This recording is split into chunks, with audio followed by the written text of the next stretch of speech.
Yo, sorry.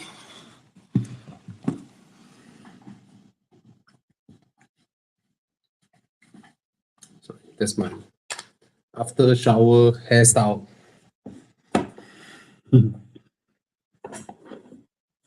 And this is the lifesaver. Happy Monday. What is that? Why is there an exclamation mark? That's going on.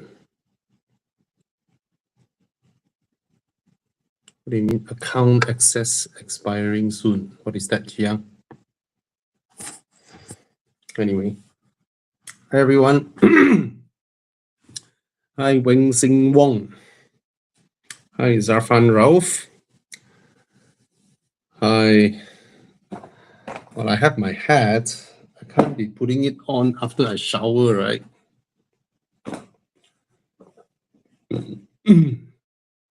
Happy Monday, Chi Hong Chin. Yo, Joseph Puven, all the way from Finland or Norway? Same lah.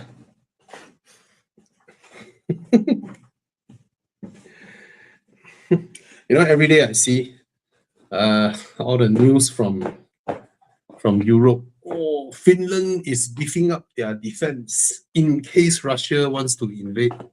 Oh, Norway wants to defend in case. Oh, Sweden wants to defend in case. There's no in case, okay?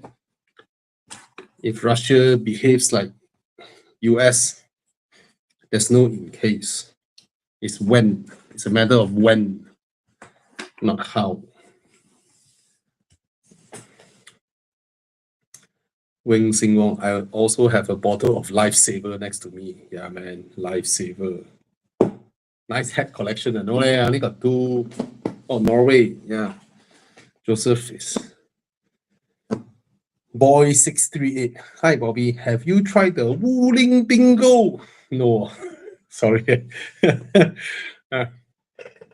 I haven't tried that car. I can't even have, I don't even have a visual memory of what is the Wuling Bingo. Oh, I saw it on the streets. I thought it's the Proton Hermas. They look so similar, right? 62,000 ah. No need review ah, wait, buy ah, wait. 62,000 so cheap ah. 62,000哦 62K only ah, wait. Walao.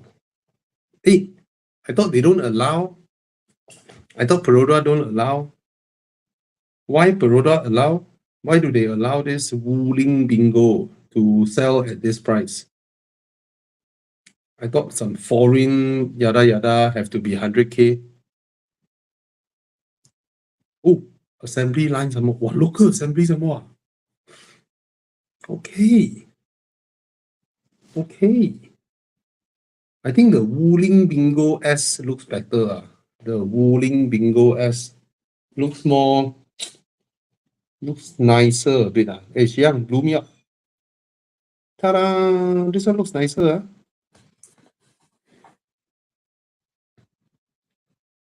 Yeah. I don't know. I don't know what is allowed, what is not allowed to be below or above 100K.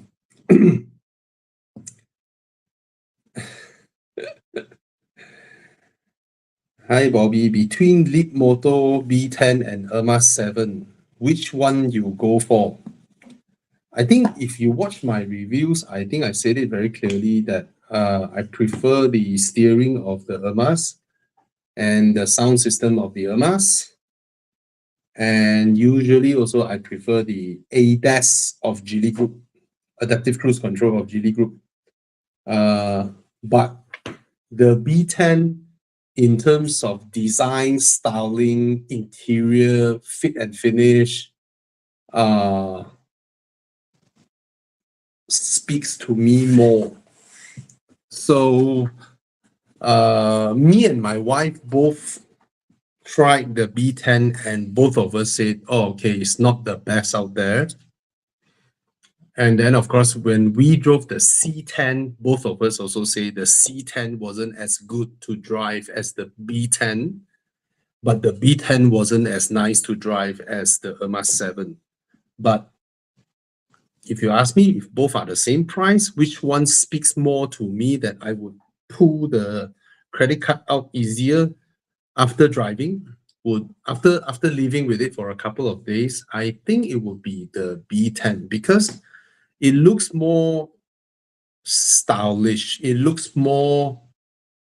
feels more like a countryman than a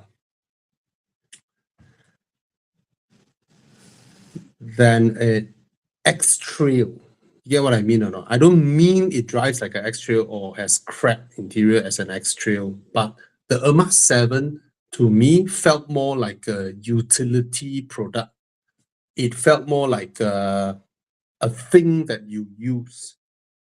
Whereas the B10 felt more like a thing that you want because it looks more stylish, it's nice to the eyes. They are pretty meticulous when it comes to the selection of interior color, exterior color, you know, stylistic wise. So there's a more like a lifestyle aspect to that B10 or Leapmotor in essence. Just if only it's as nice to drive as the Irma 7. Okay. But that's the thing. In EVs, whether the car is nice to drive or not is not the main deal breaker because these are everyday cars that you live with. All right. In China, the Wuling Bingo is 60K renminbi. Here is 60 plus K ringgit. I think we're used to this now, huh? Whatever that is sold in Malaysia is sold in Singapore with the same number but different currency. So we'll just accept it with products from China. Does it mean that products from China, it will be the same number in Singapore but with a different currency? Anyway, hi Bobby, looking to buy an R171 SLK. Any advice what to look up for and which spec is the best one to get? R171 is the one before the SLC, right? Okay. Yeah, good car. Good car. Okay, these cars are so old by now. It's no longer about which spec. It's about which owner you are buying from, right? You have to buy from an owner that really takes care of the car. The funny thing about this model is I really don't like the facelift. The pre-facelift has a baby McLaren SLR look to it with that arrow front. Yeah, this one looks much better in my opinion. And then the facelift became the squarish headlights, which I felt not very handsome. No, not this one. No, the facelift is the more squarish headlights one. Yeah. That's the facelift. Yeah. So this one, 我不喜欢呢. Yeah, of course you can ask about property.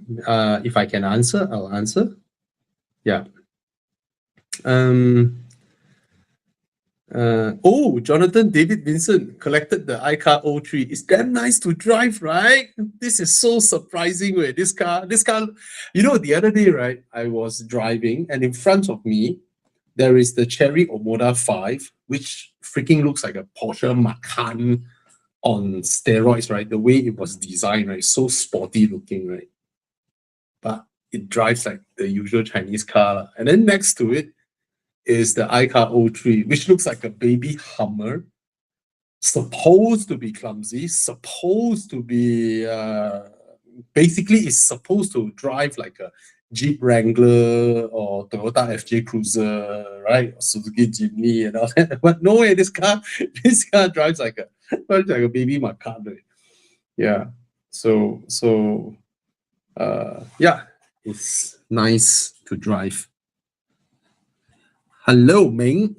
You go Thailand drive, you botio ah? Huh. Hi, Bobby. Zeekr X or Volvo EX30? I prefer the drive of the Volvo EX30, but every single thing else, the Zeekr X is superior. Everything else, from comfort, from interior, from fit and finish, and all that. However, now the car is very stylish, very nice. However, I'm not sure if they have revised. Did they revise the pricing? I don't think they revised the pricing. Zeekr X Malaysia price 2026. I think it stays the same at 155 to 170. That's the problem. Zeekr is a premium brand, and put aside the Volvo, the Volvo is a lot more expensive, but so it has the version with the crazy power, right? So, but it's way more spacious than the Volvo. Interior is way higher quality than the Volvo, and I think it's very stylish. I like it, but compared to so many new ones coming in 130k, 140k, right? You'd be like, But no matter how, it's still Chinese brand. The premium is 20, 30,000 difference. So I guess it's acceptable. Okay. Yeah, Ming Boon. Yeah, Ming Boon. Today I'm looking at the Zeekr 7X. Oh yeah. The car is a no-brainer. It's a no-brainer. Yeah. But I kind of felt, I did ask myself this question repeatedly. Maybe the long range is for me. Maybe, but then you top up so little for the premium, right?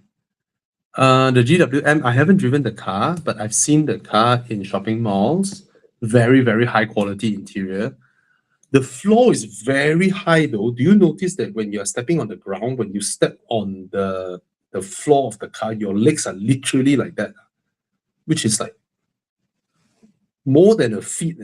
It's more than a feet.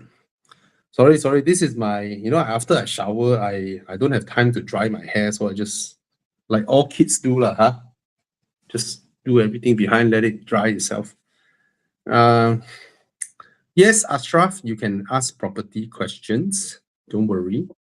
So the GWM is actually, I've touched the interior and everything. It feels proper, and it's 270,000 compared to Alphard's 500k.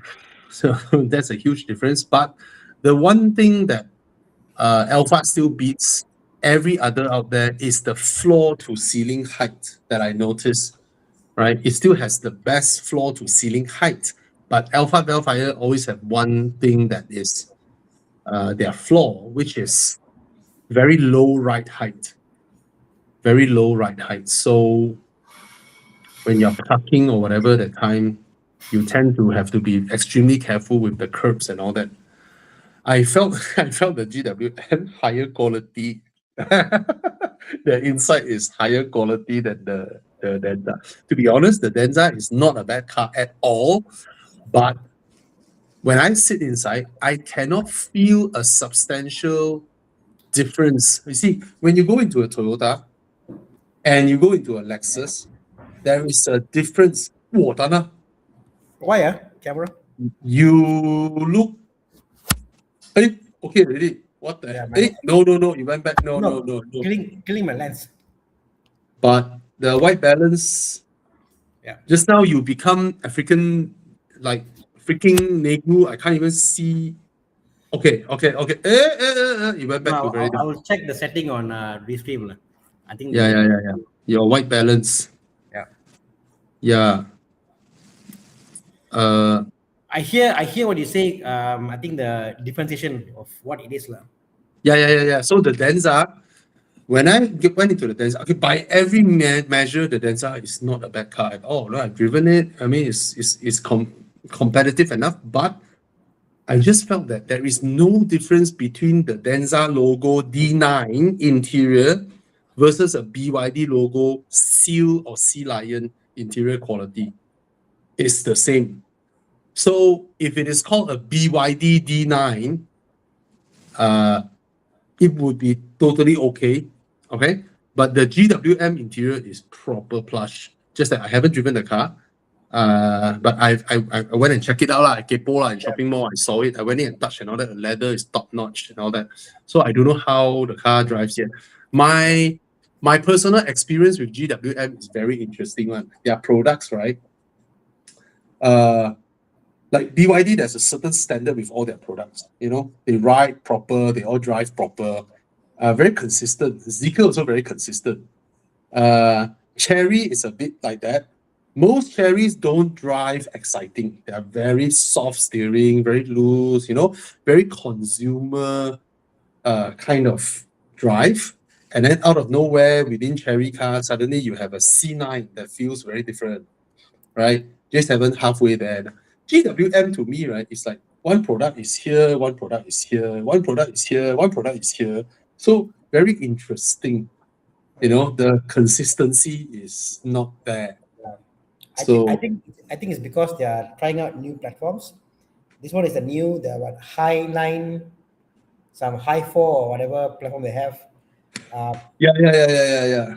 It's like Yeah, so suddenly they have a brand Aura, then they have a brand Tank, Yeah. then this one is another brand Way, yeah. right? I mean, They it's just a whole different architecture. So I think it seems like previously they were testing out different products. Now, Yeah, I think yeah. when we went for the launch the other day, it felt like now we are very clear. Like finally, after all these years, we're very clear.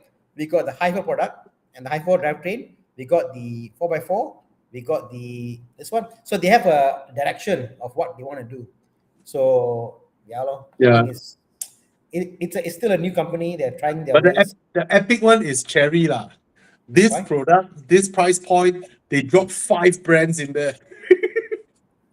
This Cherry, wow, 5 different brands, 5 different models, all throw into same price point, same product category.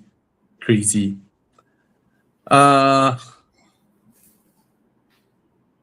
Bobby, does the latest sodium battery support? I'm not sure if there is a differentiation between, you know, lead acid or what, but both my cars that have changed to this sodium battery, they crank faster. They just crank faster. And you just feel like, yeah, it's I was told by friends to take note on, you know, the little minute differences. So after driving a while, yeah, I'm happy, and it's not crazy expensive. So yeah. Oh, someone suggested you to change to a black shirt so you don't you don't mess up your camera's white balance. Okay. Such a steal for 139K. Yeah. GDV. Yeah. Okay. There's this project near Taman Desa, M Aspira, X Water Parkside. Is it a good buy? Got sewage treatment plant nearby and it's leasehold. Yeah, lor, that's the thing, lor. Right? The thing is, Taman Desa is an amazing location. And of course, I don't like this type of developer, see any piece of land, just want to drop in a super high density project. But then if it is not super high density, how can your white balance is perfectly okay now. Yeah. Yes.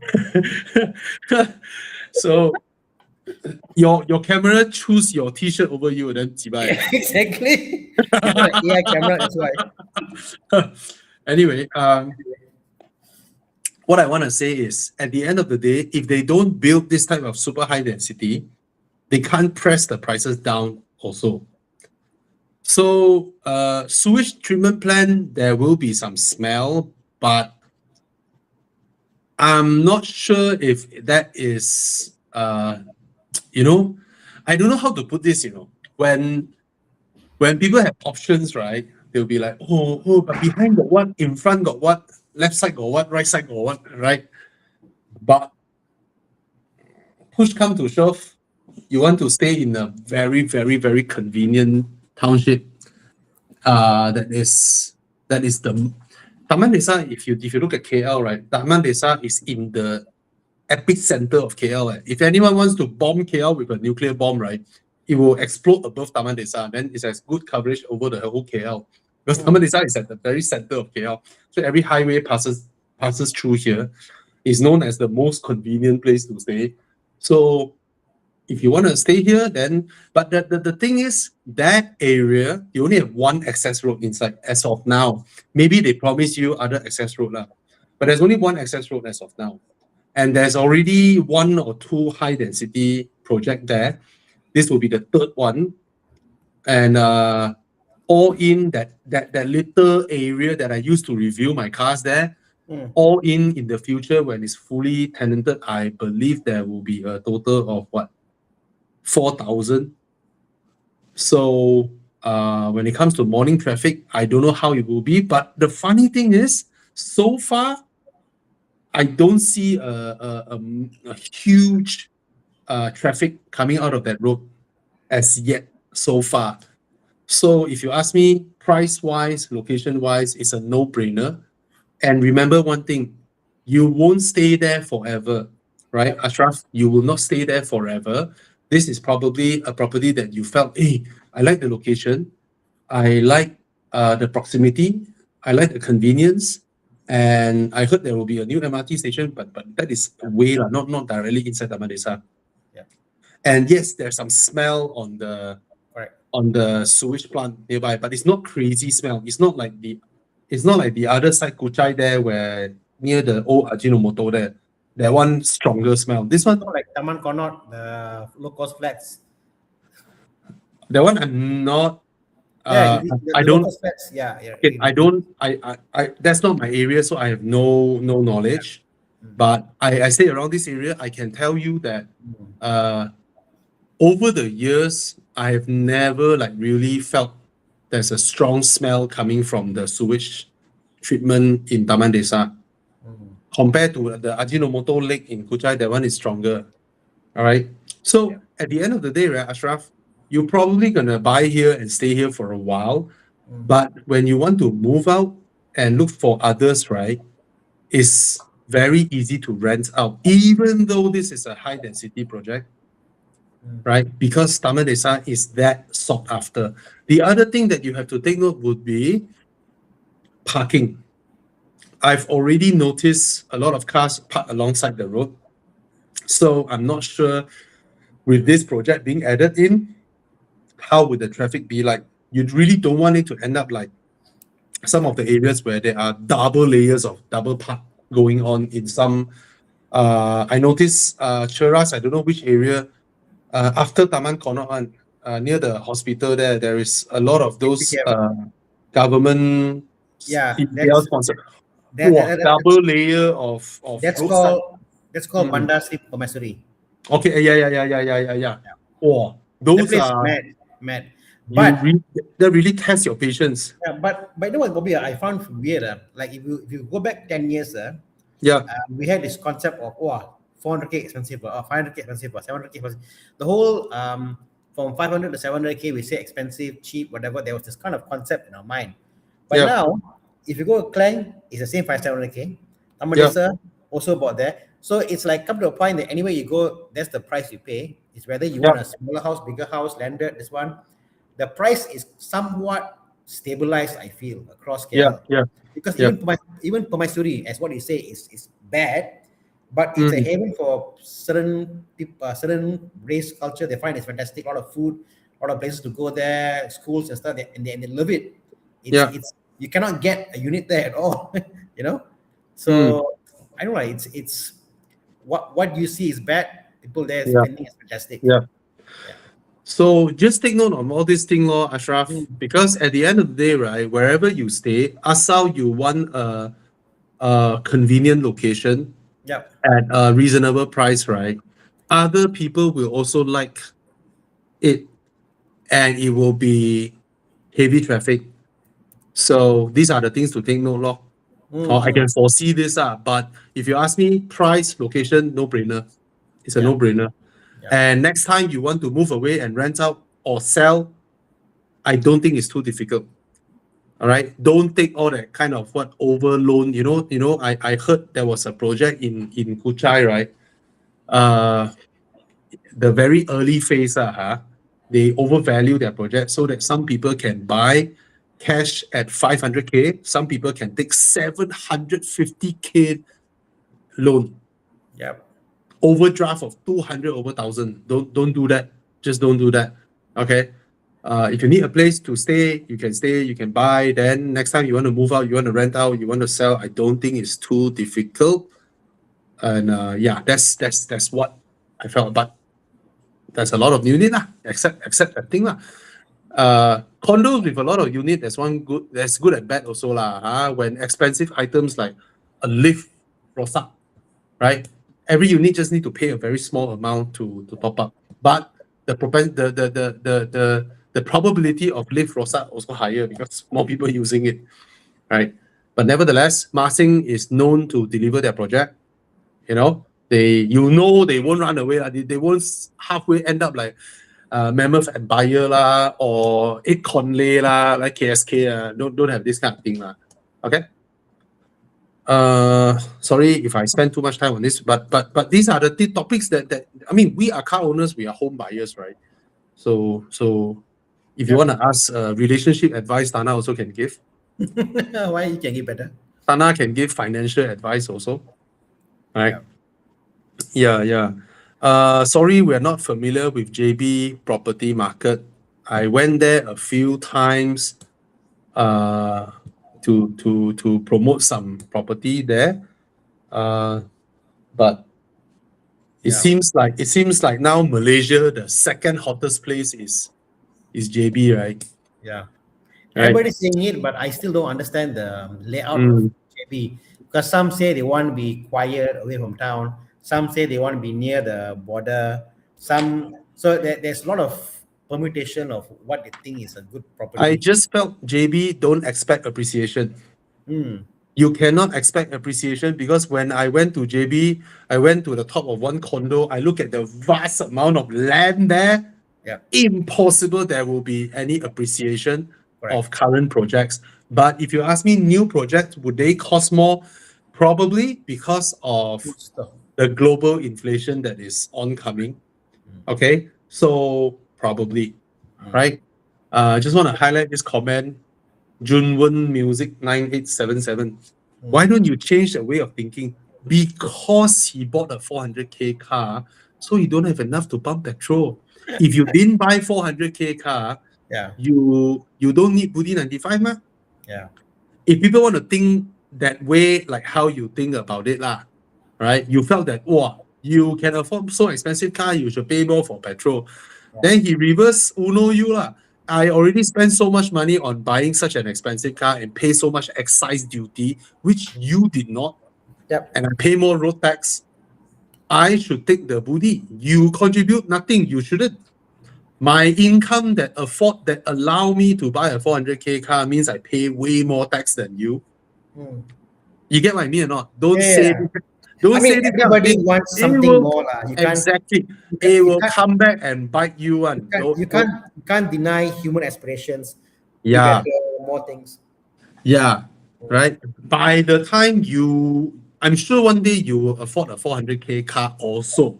Every one of you here, I'm sure when you are younger or even now, or when you're in the toilet, you go on your phone and see cheapest Porsche, how much? Yeah. Everybody looks, cheapest Ferrari, Yeah. It's human nature, aspiration. That's what we do. Yeah. Talking about property again as well. Yeah. I noticed that, like you see, let's say Perak, Ipoh. The older property, Ipoh is a mature township, it's a city for a long time, Yeah. But you notice there, so many new projects coming up because the land is big, And the old houses are hard to sell, So even the same price or whatever, people say, I'll buy new because of loan and all that stuff, whatever. So I think JB will have the same issue because why is lowest land? Why want to pay for unnecessary legal fee and all this and all that? New property is new. It's just easier to buy new properties when the land is vast. When Penang land is limited, KL is somewhat limited. It's a bit different, like no. But I think when the land is bigger, like in Perak, Ipoh, JB, a bit hard, I think. for Yeah, appreciate. yeah. Do you and there's one kind of house that will have a hard time selling is those old taman, huge bungalows. Yes. Oh, I tell you, cannot sell really. The market value 12 million. No, but like you see, Gasing, they sell, and there are some people who buy Gasing. I understand, but let's say your taman is a big landed bungalow lot, but it's in somewhere Ulu Ampang, Old Town, whatever. Your neighbors are all old houses. It's a bungalow Yeah. lot. It's near Yeah. Jalan Ampang. It's KL. Yeah. But your neighbors are all old folks, old area, Kepong, whatever. How to sell?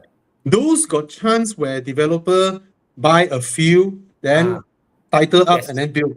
Those in Cheras, I tell you, Makota lah, that those type, right? Is in front of their bungalow are main roads. No chance of selling.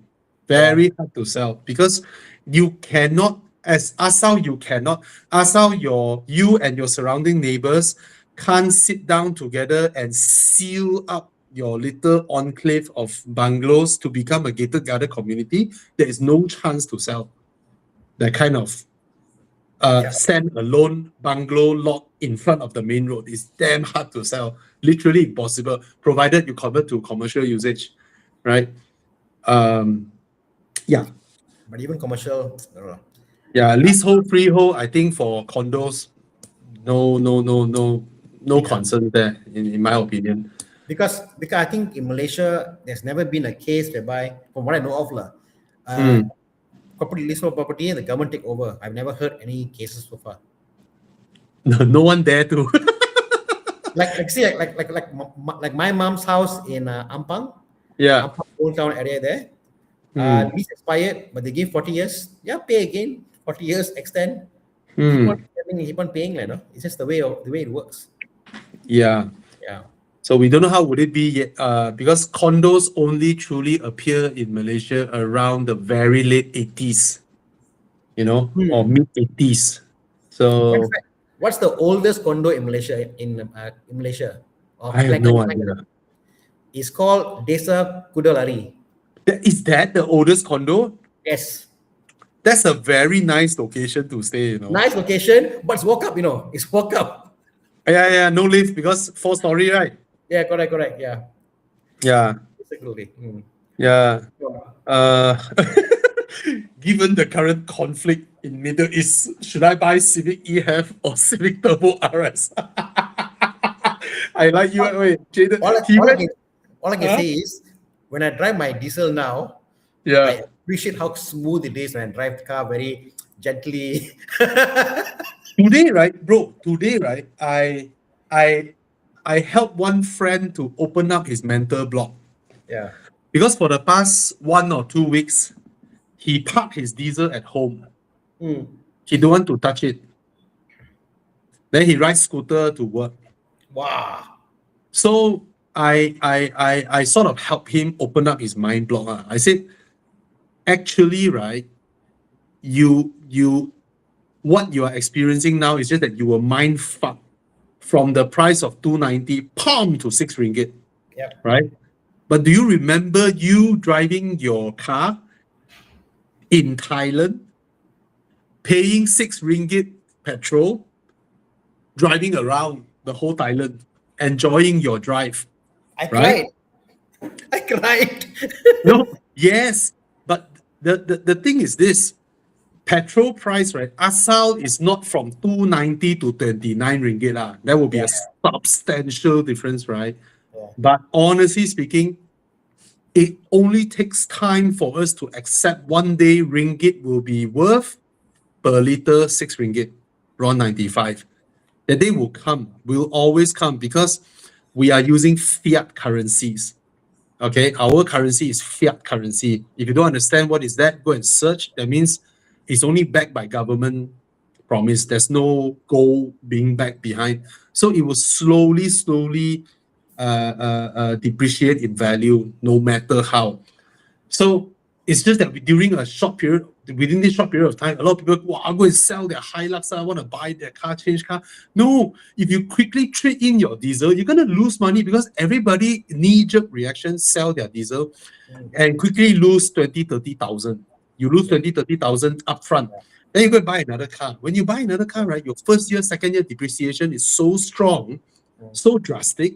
You add up the amount and you use that amount to divide by your 3 ringgit difference per liter. Yeah. You count how long would that be? Yeah. And you rather lose it within 1 week of trading in your car and buying another car. I mean, yeah, correct. I mean, you will lose more by getting another car. No, Kendrick Chi made a comment here. Can you highlight that, Chiang? yeah. See, lately I discovered joys of defensive driving, smoothly, braking progressively, and strictly following people. So true. Now I make it a game. So when I drive now, how do I brake just in time? Traffic light, go. so I make it a game out of it. I chill drive, lepa. I mean, on my kids like, no, obviously. Earlier my kids, I just kind of like, oh, now I'm more relaxed. Chill This drive. is mental masturbation. You make yourself feel good only. No, but no, I'm enjoying a different aspect of it. And I know. People out there emptying your car boot from nonsense that you put behind Yeah, I will did that. save you way more fuel. Okay? Your stupid spare tire, if every day you just drive from, let's say you stay in Cheras, then you work in downtown KL, then back to Cheras, then downtown KL, right? Your stupid spare tire behind, do you know how much fuel you spend bringing that bugger with you every single day? You take that guy out, you pump your tires to like, let's say your tire, the rating is 230, right? Yeah, let's say your tire is, I don't know about the PSI, but let's say KPA, your tire rating is 230. You trust me, you pump to 260, you will be safe. Correct, okay? correct. But you save so much fuel. Yeah. Okay? You pump to 260, you take out your spare tire, all this. But nevertheless, I mean, come back to this, right? These are all mental masturbation. You're just making yourself feel good only. Just live with it. But that being said, I stopped V-Power Racing. Oh, the day has come. The day has come. Because Okay, okay. The only car I stick to, okay, that I adamantly, because after I brought my Audi to Thailand, right? Yeah. All the RON 95 nonsense, the Thailand dirty fuel and all that, right? So I'm like, fuck it lah. Just that car has been on 97 V-Power. All right. And then my Aston, I still stick to V-Power Racing. But recently I keep going Taman Tun because Thomas moved there, right? Taman Tun got a Shell, but coming out from Artisan, right? When I come out from Artisan, right, there is a Petron with RON 100. So I've been pumping RON 100 on my Aston, which is also about 6 or 7 ringgit already. Much smaller. Yeah. Yeah. Anyway, another thing, for all of you here, if your car is running on RON 97, right, we at Horizon now would like to announce you can PM us if you want to tune your car to RON 95. All right? From 97 tune to RON 95. Not just that, certain cars can have dual tune, right? 2 types of tune. Yep. And you can change between 95 or 97 with your cruise control stock. If you have a cruise control stock. All right. So for those of you who are interested, you can PM us at Horizon FB. Okay. Anyway, just now we highlight the guy's question. We didn't help him answer. The Civic RS or Civic HEV one. I just want to say this thing again. I'm going to repeat this. Civic traditionally have had a very healthy resale value. So don't ruin your Civic resale value by buying the hybrid version. Okay, just buy the turbocharged one. Okay, and okay, so take note on that, Jaden. This one, thoughts on used GLC 43 or a XC60 T8. If both cars are used, I will go with the 43. Lately, I've been trying the idea of getting an XC90 T8. So I've been looking into all the issue with the car, the Irad Motor, the repair, what they do, whatever. So I'm like trying to get and study more. You are confident to repair Irad motor? I mean, I'm looking into how it fails. They sell the clutch kit, they sell the pin to do the thing. So now Volvo sees it's an issue. So they're now like more and more people are coming up. Volvo is coming up with actual the repair kits. But which year you are looking at? Like something like your first one. Remember the first one you had? 2017 one. Yeah. Something. 2017 software very laggy. Yep. Fuel tank extremely small. Hmm. Battery is useless anyway. Just throw it away. Yeah. Oh, conversion. Don't want a conversion. Don't want to convert. But it's too small. That battery is so small. You might as well just go for the new one with the longer range. Yeah. And take note, this car, when the battery run out, the fuel consumption is gila. Yeah. It's The either fuel consumption, yeah. either that or X5. But the X5, there's I think 1 year they came out with a 7-seater. So X5 hybrid also. No. I mean, no. X5, I got an option. X5, I got an option to go. I see. Why would I buy a hybrid for? I tell you, bro, the XC90 and the X5, when your battery runs out, your fuel consumption, walao. Like, XC90 is more because it's like, I mean, you pay more for fuel, but it's a beautiful car. You know, it's a beautiful car and it works, like, you know. yeah. But the X5, it's very practical, easy to use, easy to fix, you know. Let's see. But interior not as nice as the Volvo lah. Yeah, the leaks different lah. Cannot lah. Yeah, man, Volvo interior is so nice. Oh, Cayenne. Oh, good price now, the Cayenne Coupe. Below 300k. Will it depreciate much steeper from now? No. 2022, is it below 300 already? Or 2022 still pretty high? I have no idea. Okay, Jiang found it already. Come, Jiang, share with everybody. Wow. Below New car, you know. Yeah. You totally can buy this now. You can buy it. It will still depreciate because no, this is what 370. 370 is still high. Because let me see. Cayenne Coupe. I remember this car have dropped to 300 thereabouts. Or am I wrong? Or is it a normal Cayenne? Cayenne Coupe, 280,000, 2019. 280,000. Okay. Yeah. Oh, this color is beautiful. Buy this one now. 300k. Okay, buy this one. 2020. 300k.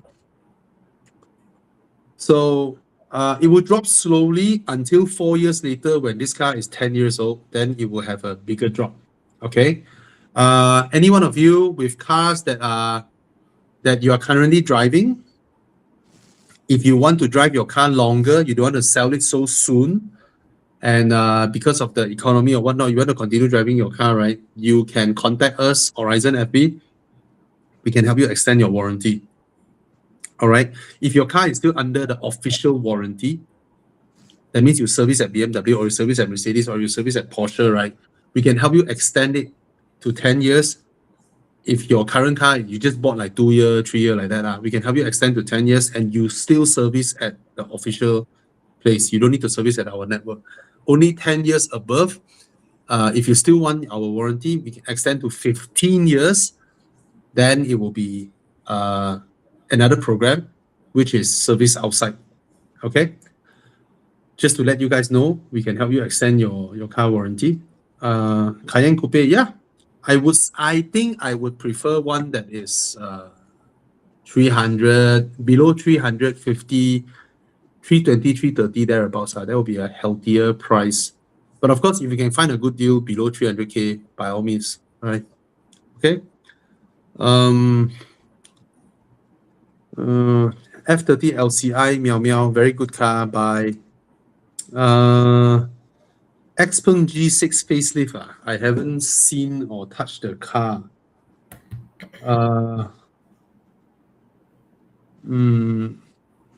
Is there a lot of facelift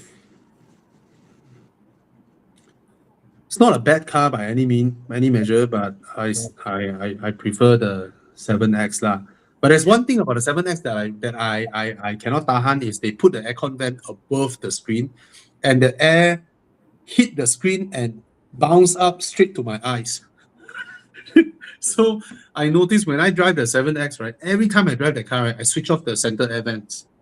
Because no matter how I move it, right, it's just drying up my eyes because of that. Okay.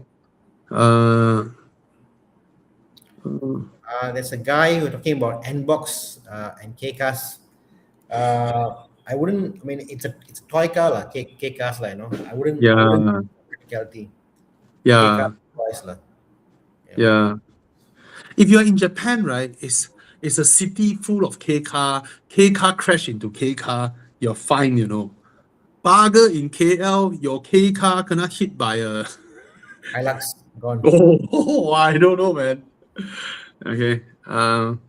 Jetour T2 just came out. I have no idea about its reliability at all. So you can refer to Chinese social media to see how this car is. But Jetour is such a new brand. I think the entire world's Jetour haven't run out of their warranty yet. Wow. Yeah, this brand is so new. But it's from what I see, people rave about it overseas. Like, let's say it's fantastic. The only thing they say is like everywhere you go, you can see it in overseas. It's a very common car. Yeah. Very more common over there. It intrigues me, this car, because of the size and design and the selling price. The proposition of this car really intrigued me. Because for something like this, right, they could have easily priced it at 180, 190 or 200K, right? Yeah. But they choose to price it at 150. Wow. So it actually intrigues me. Think about it. People who are buying Civic now. Yeah. You're like, Civic. Right. Sure. You know, like right. Civic, you're like any other guy having a Civic, but GTO J2, you look so right. different, so modern, you know. Yeah. The weighting capacity, it's a proper 4-wheel, you know. It's proper engine. I think it's. Imagine you just park your car, you reverse park, then you realize you park next to the Defender, right? And then the Defender owner came out from his car, you came out from your car, both of you look at both your cars, you both also wow at the same time, right? He wow at your car, you also wow at your own car.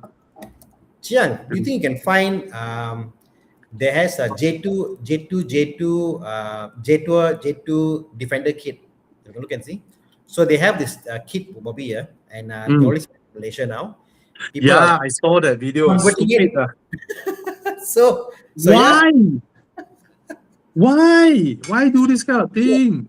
So it's a thing. They make it look like lights all. Wow. The design of the T2 is nice. It's nice, correct. Yeah. And I don't know why you want to make it something like a copy or something else. But it's a thing. So I assume that when they do this, the other day there was one tank in my shop. Tank was fully modified, Bobby. Like so new, they modified the tank to be even bigger. Tank needs modification.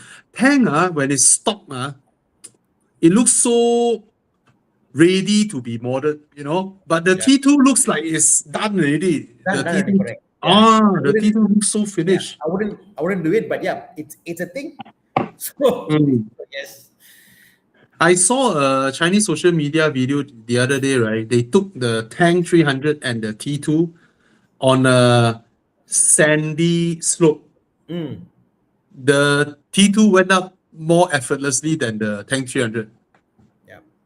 Because it uses software traction control versus the Tank halfway couldn't climb already, have to go and initiate locking the differentials to go up. Yeah. It's funny that we used to say China lack in software and all that, but now China is leading because of the software. See, there's a guy says Gen JTM, there's a conversion kit. Yeah, it's amazing how close it looks like, you're right? Yeah. Cal Gaming 6788 is a fantastic purchase. Go ahead. It is. You are right. Low ownership cost, extremely reliable, durable. Okay. just when you saw higher speed bumps, learn how to cross them with a S swerve, because you sure kena your undercarriage one. Sure kena undercarriage one when it's a high speed bump. This car sure kena one. Okay. Why T2 is what engine? Why I don't understand. T2 is not diesel. It's petrol ma. Yeah, it's starting the size lah. It's the 2.0, I think. That's why. Is that But right?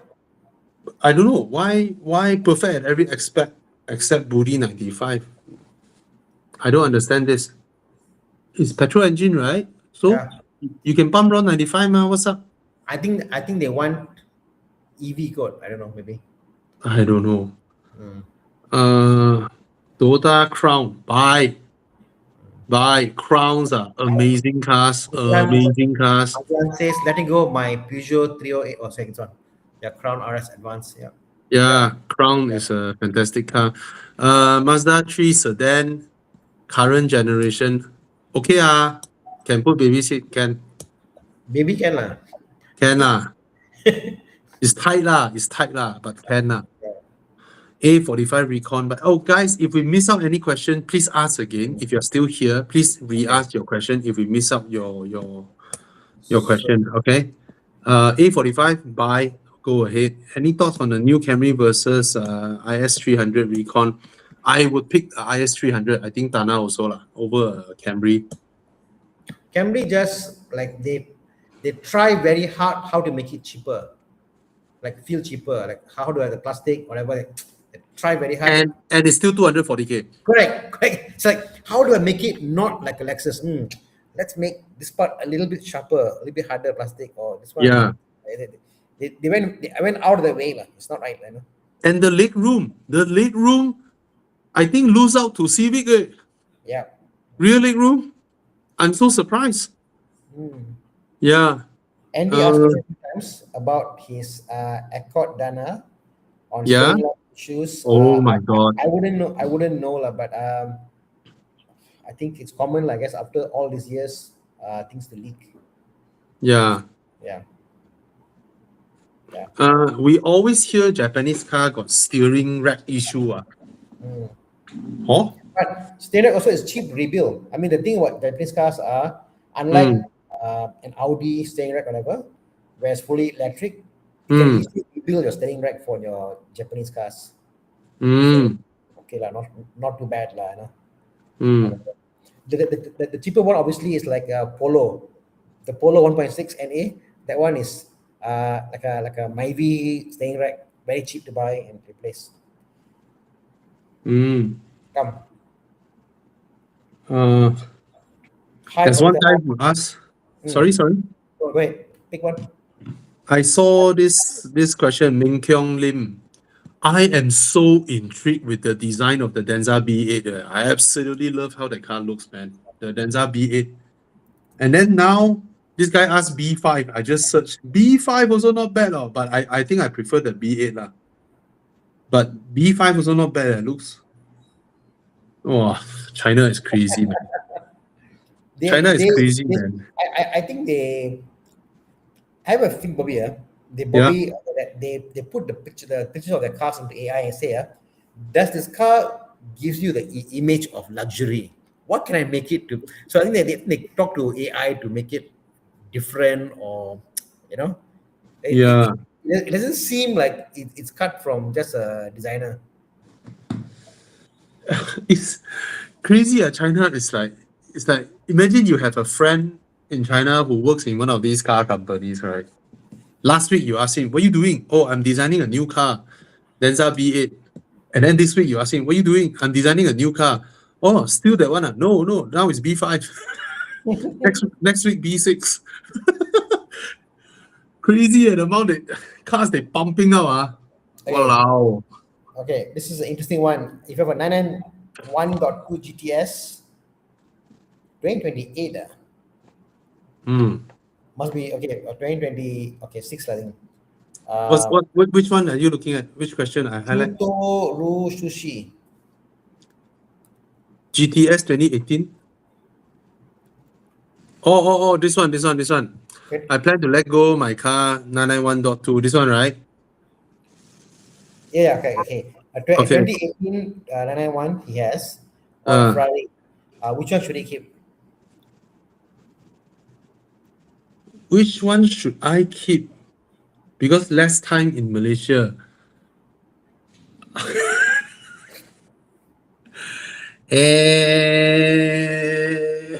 Wow, I'll you keep, answer this kind of question. I'll keep the Both Ferrari.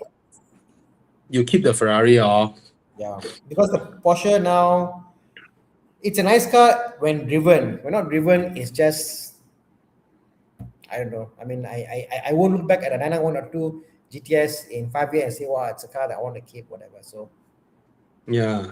yeah. But when he come back to Malaysia, the Porsche will start. The Ferrari don't know. Ferrari battery all gone, tender, But jump the I'm cable. sure he would have put the Ferrari on Yeah, battery correct. conditioner. Yeah. CTEC. Right. Mercedes GLC 250 2019, buy, good car. Just now someone asking Supra, buy, good car. Okay. Again, I'm just gonna say my own personal preference. I prefer the 7X, right? But you're not making a wrong decision also if you like the Tesla. Oh. Okay, you wanna help him on this one, Tana? Budget Budget, 100K for a family car yeah. upgrade. Advan Faiz. He Going the 981. 91 Cayman S with the idea of all-rounder like M340i or FL5 interests me. Any other personal option for me? Family car upgrade, you cannot get the Cayman lah. Now Cayman is driving GR86. You have a GR86. You want to sell your car. You got bored of it so fast. Tana, you okay? okay. Let's see the seat. Family car upgrade. I mean, Uh, the 91 isn't a family car, like, you know. If you want a yeah. family fun car, I'll get a Boxster instead because headroom, infinite, whatever. Yeah. Your I think if you come from GR86, you go to Cayman. Nah, no fun. The Yeah. GR86 is way more fun than the Cayman because you can Yeah. manual, you can do stuff with it. You know, it's much fun on the GR86. Cayman is Yeah. the car you develop over time and you learn and then you go on the Pickup to Canyon, that kind of stuff. And my only qualm with the Cayman, Bobby, is it's too quiet, it's too good. You drive the car, you must drive very fast to feel excited. Because Mm. so good. You must drag the gears at a higher rev. Must drop the gear, or like must do so much to make it feel lively. If not, the car Yeah. is just good. It's a good car to drive. Yeah. So yeah, I think the M340i sounds quite interesting, or the FL5. I think I'll go for the other two options as a family car upgrade. I think the FL5 is more exciting, Mm. but up to you lah. If you you know, yeah. Okay. What other questions? Alex Chung, interesting question. Just bought a MX5 MX5. 2.0 Yep. RF, solo of the Mazda 2. Found out MX5 is possible to drive daily. Looking for a second car, Mazda 5 or a new base S70.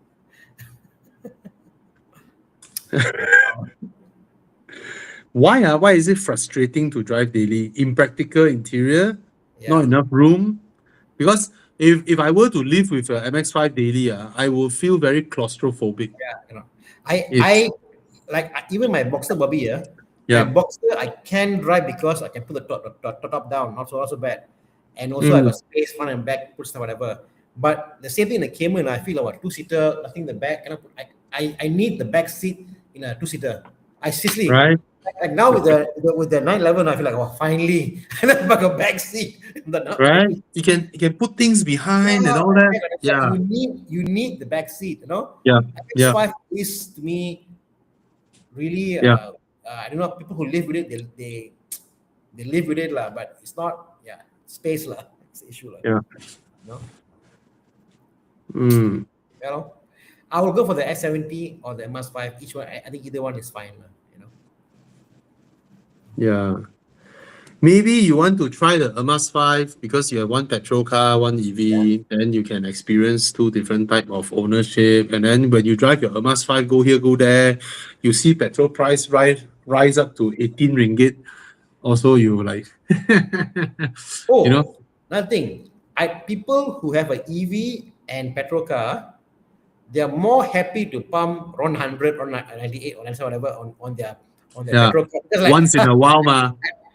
cost averaging, I pay so little for my EV. Yeah, No problem, bro. Around 100. yeah, so maybe cost averaging. You might want to yeah, buy the EV instead. yeah, lor. Uh, uh, is it a lot of YouTubers talking about Wuling? I don't know. Someone asked the question just now. I Just don't now, know. there's one guy who asked Golf GTI MK8 or IS300. I would prefer the IS300, Hmm. right, over the MK5 GTI. MK7 feels special. MK8 Yeah, is a bit MK7 feels more like special. you know. Yeah, yeah. So this one, what do you guys think about the Volkswagen Golf GTI at 250,000? Is it worth the price or there are better options in that range? I will buy a used M340i for that price. Yeah. It's in every measure a much better car. And at 250,000, I think you can pick up a Civic FL5 also, but the one is manual, lah, right? But it's also a way better car. So I'm not feeling it. The I current Golf think the whole GTI. idea of it's an everyday car, can do things, yes, can do a lot of things, but at the same time, at today's pricing point, I mean, like even a used Arteon, I think it's something you want to stick to VW. Uh, Mm. it's just it does more lah. I think Arteon is nicer than Golf GTI.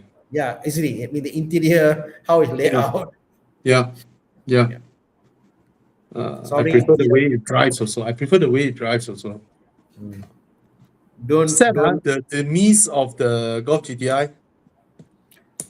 You know what the demise of the GTI, I think, is because they they try to squeeze more out of it. They Yeah. charge more. They charge more.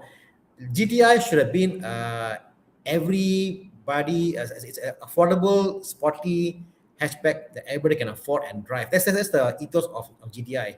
But now they make it something that is so high end, classy. You fight with 3 Series. You fight with, you know, a C class.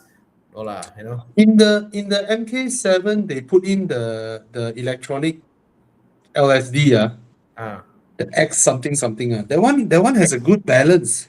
XDA, yeah. That one has a good balance. But in the MK8, I think they overdone it. They overdone that one. It's like when you don't need the car to assist you, the car assists you. Like what the heck? Yep. So, yeah lor. Current Mazda 3 sedan driver, seat good for long distance drive, sometimes suffer from low back pain. Civic FC, what I learned is not back pain friendly. Thoughts, change your seat lor. Actually, right, you have to understand one thing, car seats in our cars can be changed, all right? And most cars, I would assume, okay, put aside Chinese cars, okay? Chinese cars give you exceptional seats at very low price.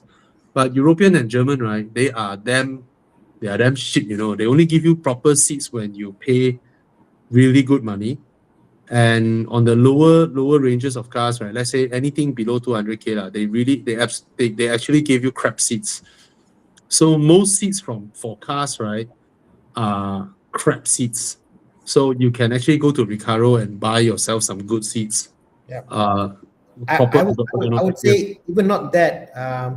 What you're feeling as pain is because any one of us got different body Yeah. shape. Yeah. Go and rebolster your seats. Yeah. You know? Yeah. Like I was so amazed, Bobby. I went to Thailand last week to Krabi. With the 996, I took a straight drive. I left KL at 11 o'clock, reached Krabi 11 o'clock. And I was totally fine, no backache, whatever, because the seats was reupholstered, new cushion, whatever. So yeah, cushioning really helps. So you can try that for your cars, you know. Yeah. The experts actually knows how to deal with this. So it's not their first time doing this. Yep. All right. I've been hunting for a LC500, but it baffles me that most sites such as Carlis will only advertise recon cars 5 years or less. Surely there must be some unregistered dead stocks somewhere. Well, if you believe there are, then you go and look for it, lor. But so far, prices for the LC500 currently is very, very acceptable for the car community. So people actually are buying them because it's an exceptional car for whatever 300 plus thousand is currently selling. All right. Again, IS300, go ahead. It's a good car. And I bought the G20 330i after watching your Genting run. Lately, you hardly do Genting runs because too many people are doing it. So some people go and put timer. So I don't want to do too much of Genting run. Now I can't decide between the. Oh, what's the G45? Oh, the new X3. It drives well, I must say. It drives well. I don't like the echo control on the side. I don't like the layout. I don't like the interior of the car. But the car's engine, how quiet it is, how it drives, the four-wheel drive, perfect. It's beautiful. It's a fantastic car to drive. New BMWs, But the look, they all drive really, really well. They all ride really, really well. But the problem with this car is the interior is actually pretty cheap. yeah. Yeah, the materials and all that. Whereas the W206 C-Class feels so much nicer inside. I have to say that. And do you drive your cars hard or corner carving, or you're just driving it daily up and down and all that, right? I felt the C-Class feels like a proper premium car, whereas the X3 don't feel like a premium car at all. It feels like an entry-level BMW. Yeah. Yeah. It's actually pretty cheap inside, but the ride is nice, the drive is very nice, the engine is nice. What Tana said lah, you So know, good. yeah, the important things, the car is great. Yeah. They made it better than before. I mean, I was shocked how quiet the car is. It's The new 5 Series also, what the hell, the suspension really is good. brilliant suspension, Brilliant. man. Brilliant, man. The i5, Yeah. you look at the specs, so it's 2.2, 2.3 tons, but it's so nimble. The i5 is so nimble. Suspension is so good. So you cannot deny that BMWs, they drive proper. Yeah. The one asking GR86 manual or auto, if you need it daily, then auto will be more enjoyable, of course, right? But manual not hard to drive also, that car, I felt. See, Meng Kyong Lim say yes. You have to buy the X3 because driving is nice, interior, walao eh. Yeah, the interior is like I cannot stand. it's like BMW playing, it's like BMW trolling you. It's like April Fools. Ta-da! No, I feel like they say like, how can I make it different and confuse you? I'll put it here. I'll put it there. You know, like BMW has got to me has got certain things like non-negotiable. A, the BMW, the lock button for the doors must be center. Yeah. Your hazard light center. you know the X3 feels like what? It feels like Mercedes hired somebody, and then that guy's first week's job description is prepare a resume and then go to BMW and try your best to get the job and to be into the team of X3, you know, and then sabo them. It's I cannot even compare with any Chinese cars and say the Chinese car is not as good as the X3. That's how bad it is. Bro, the Saga is better fitted. Yes. The Proton Saga currently is so well, the fit and finish is so good, nothing creaks one. Yeah, so Cheap materials, but solid. Ai, don't know I'm lah. very sad, very sad. I love BMW. It's still a great driving car, but come back like I BMW. love BMW too. Come back. Yeah, but Come back, bro. and then now the new iX3 winning World Car of the Year is all over the internet. And Yeah. and then you keep looking at the car. Oh, the design. Ooh. Hmm. Okay. Yeah. The new BMWs. Okay. What is this? Currently using X70 and an old beat up wagon. Okay. A bit torn between B10, iCar O3 as second car. Which would you prefer or detest? The iCar O3 drives so much better than the B10. Mm, And that's about it. yeah. I prefer the exterior design, interior touch points, design of the B10. Yeah, I think, but both cars has a significant price difference, way. 40,000 ringgit difference, way. Yeah, I can accept the 40,000 difference for a car that don't handle as well as the 03. It's not bad. It's just that the steering again, a lot of Chinese cars very light steering and all that. Okay.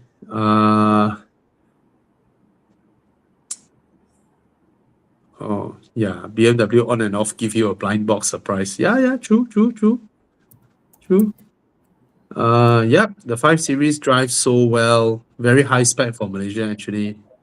But also even the i5, bro, there's a lot of touch point that cannot be compared to the F10 generation 5 Series interior build or All the the E60 features, for the that matter. buttons, steering controls, Yeah, even the leather on the steering, I just find that yeah, a lot of plastics that are sharp and all that. Okay, this one, Supra 2-liter or a BMW 330i. I'm currently married but no kids yet. So, you know the answer, no? Why don't you bring your wife together with you to the Supra, sit her inside, see whether she felt comfortable or not, right? let me answer a different way. If you are now not married yet, no kids, you can potentially buy now. Once you have kids, you cannot buy. You got to wait till kids are older. They won't follow Yeah, you to buy yeah, again. So either yeah. you buy now or you buy when you're 40 plus. So that's a window of opportunity. So when it's there, use it, enjoy it. You know, go have Yeah. fun. Or if you want a balance in between, you also bring your wife to check out a Z4 2-liter, right? So what I know, the Z4 is way more comfy from the Supra that I've tested and driven. And maybe to women, maybe they can accept the Z4 better. But if you really, really, really love the Supra, then you go ahead, since you don't have child yet, right? Supra feels sharper on the road, but Yeah. I still like how the Z4 feels because the Z4 feels like a GT car, More balance. like a more balanced GT car. Like if you say, oh, I want to go to Thailand, Z4 all the way. I say, yeah, no Yeah. problem, bro, perfect. Yeah. Thailand, 10,000 km in a Supra. The- I'll think first. The thing is, if you're married, right, your wife is always with you. You buy a Supra, how do you extract the value out of the Supra? When you are driving, you must drive fast to extract value out of it. Or you park your car, you step out of your car, you stand away, you look at your car, like, oh, I love it, man. Right? There's two ways to enjoy it. But in the Z4, there's another way to enjoy it where Sunday morning, you ajak your wife, open the top, and then both of you drive to Mont Kiara, park in front of the cafe, sit there, have coffee. That is a true enjoyment. Yeah, I give option number 3. You buy a Z4, you buy a front body kit for a Supra, convert the fender, the light bumper, became a Supra. Supra convertible. Okay, Tana, a 2022 530E can buy or not? Can. the I think G30 generation, hybrid right? drivetrain to avoid is the 2016, 2017 around the era. Mm, Any cities avoid it. I think when they yeah, came to 220 onwards, so far I rarely hear issue right now. The yeah. 40E, except for forget it. These ones are cheap enough. Buy it Mm, as more of a pakai buang lah. You use the car, use it, enjoy it. Don't care what mm, happens to the car. It doesn't matter. It is cheap enough, you know. Car yeah, so cheap now, right? How much that car? I think it's yeah. like dirt cheap. Very well said, Wayne Yap. You can always sell the car after you regret buying it, but you can't go back to the no kids days and then regret not buying it because they can never go back. So seriously, guys, if you think of something that you want to do, go ahead and do it because you do not know when. Right? Suddenly US say, I think I want to control Malacca Strait. Right? And then they send 2 aircraft carrier here. And then what can Malaysia do? What can we do? We can't import any more cars. So imagine all the car in Malaysia is whatever car is in Malaysia now itself. No, what I Only mean car is, in bro, Malaysia. what I mean is US sent 2 aircraft carriers to Malaysia, Uh, to Malacca Strait there, and then tell Malaysia, I give you 1 week to join United States. If not, I will bomb you back to Stone Age. What can we do? There is absolutely nothing we can do. I want to say what I think our government will do, but I can't say it out now. No, there's nothing. There's nothing Malaysia can do, and nobody around our vicinity can do anything because Singapore is with US, right? They can bomb, and then reload in Singapore. Bomb, reload in Singapore. Bomb, reload in Singapore. There's nothing we can do. I checked, Bobby. My wife still asked me, when is Trump stepping down? January 2029. They got 3 more years of the shit. Exactly. 3 more years Last of the whole shit. year, trade war full year, right? Oh, Uh, January 2029. 3 more yeah, years, bro. yeah, Uh, yeah. We cut Singapore water supply. Cut lah. Singapore take Johor. Singapore got their plants, they got the backup, they can do a lot of stuff. Bro, Singapore Army is powerful, bro. No joke, bro. No joke, bro. So I would honestly be surprised. speaking, I would be huh? surprised. I would be surprised. Sorry to say, maybe don't Yeah. hate me. Yeah. Suddenly Johor, I said Johor now it's its own state. Johor will come from Malaysia. Yeah. But the thing is, what I'm saying is that let's say because Donald Trump now they control Panama Canal Yeah, right? US Canal. And then Egypt is fully Egypt cannot do anything Suez Canal also under their prerogative right? So if they really want to choke China, right? The next place is Malacca Strait, right? So if they, I mean, if one day they come with 2 or 3 aircraft carriers, right? There is nothing we can do. Absolutely nothing. Yeah. Nothing. Right. So And do know that. China doesn't need us because they're already making the new they're already doing the Arctic route. They're already cutting through the Arctic and they're having their ships go through there. They're like, doesn't matter, you all do your thing. Yeah. They can avoid us and go all the way. There's nothing we can do. We can just hold our hands up. Right? And then we ask US, hey, your flag there, all the star, can put one moon there. So next time, find the moon. That's Malaysia. Yeah. Really, I mean, of course, I don't want that to happen, but if you look at the world politics now, right? If you understand real world politics, right? When it comes to life and death, right? There is nothing. Be assured they probably will attack some countries in that part of the world before they're coming to Malaysia. I doubt we'll be there. By right, it should be that sequence, but we have Malacca Strait. That's the problem. Provided we say, bro, can you take Sumatra? It's bigger. You also can control Malacca Strait. Don't come to Malaysia. Indonesia is bigger. Indonesia. No, and then we sell them the idea of strategic geopolitics, all right? We tell them this. You take Malaysia, right?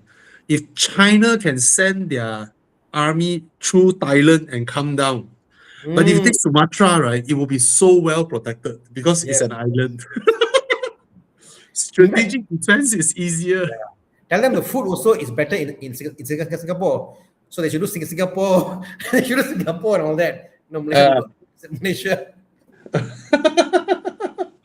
Better food in Singapore. Trust me, go there. Trump. Okay, come, let's go back to this. Yeah. Malaysia got oil. Indonesia got more oil. Hello. Yeah. Indonesia got more oil. For those who don't know, right? For those who don't know, during World War II, the reason Japan came down to Malaysia and Indonesia is because US cut off their oil. They had how many weeks of they have how many months of thing? They were like in 9 months they had 9 months of reserve of fuel. In 9 months they must attack Pearl Harbor and do whatever. If not, they're gone.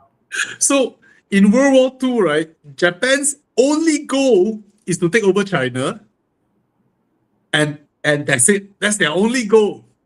And then US cut off their access to oil, and Japan has no oil, so Japan was forced to come down to take over Malaysia and Indonesia, and kill about 200,000 Malaysians. Okay, I'm not laughing 200,000 Malaysians died, but I'm laughing at the fact that it's US again. It's like, Come, pick question. I can't pick. Okay. How reliable is Korean turbocharged hybrid versus Chinese turbocharged hybrid? I do not know. But usually the more complicated your engine is, the less reliable it will be. I think the answer is how they make it a hybrid. They make it a hybrid by putting a small alternator, like a mild hybrid, or they make it a hybrid by putting a e-motor. So term hybrid is going around. I just wanna tell people this thing. Car manufacturing is the same as, imagine Gardenia's plant. Okay, no, not Gardenia lah. Okay, maybe some whatever factory making cakes or whatever, right? Every day people go to work, they produce the thing. You do not know when last night a rat come into it and then piss or pee on some of your food, and then suddenly that batch got problem. Regardless of brand, regardless of country, there will be a batch that will get fucked up, because it's a big factory and there's a lot of anomaly that can happen. All right. So just know that for the matter. Okay.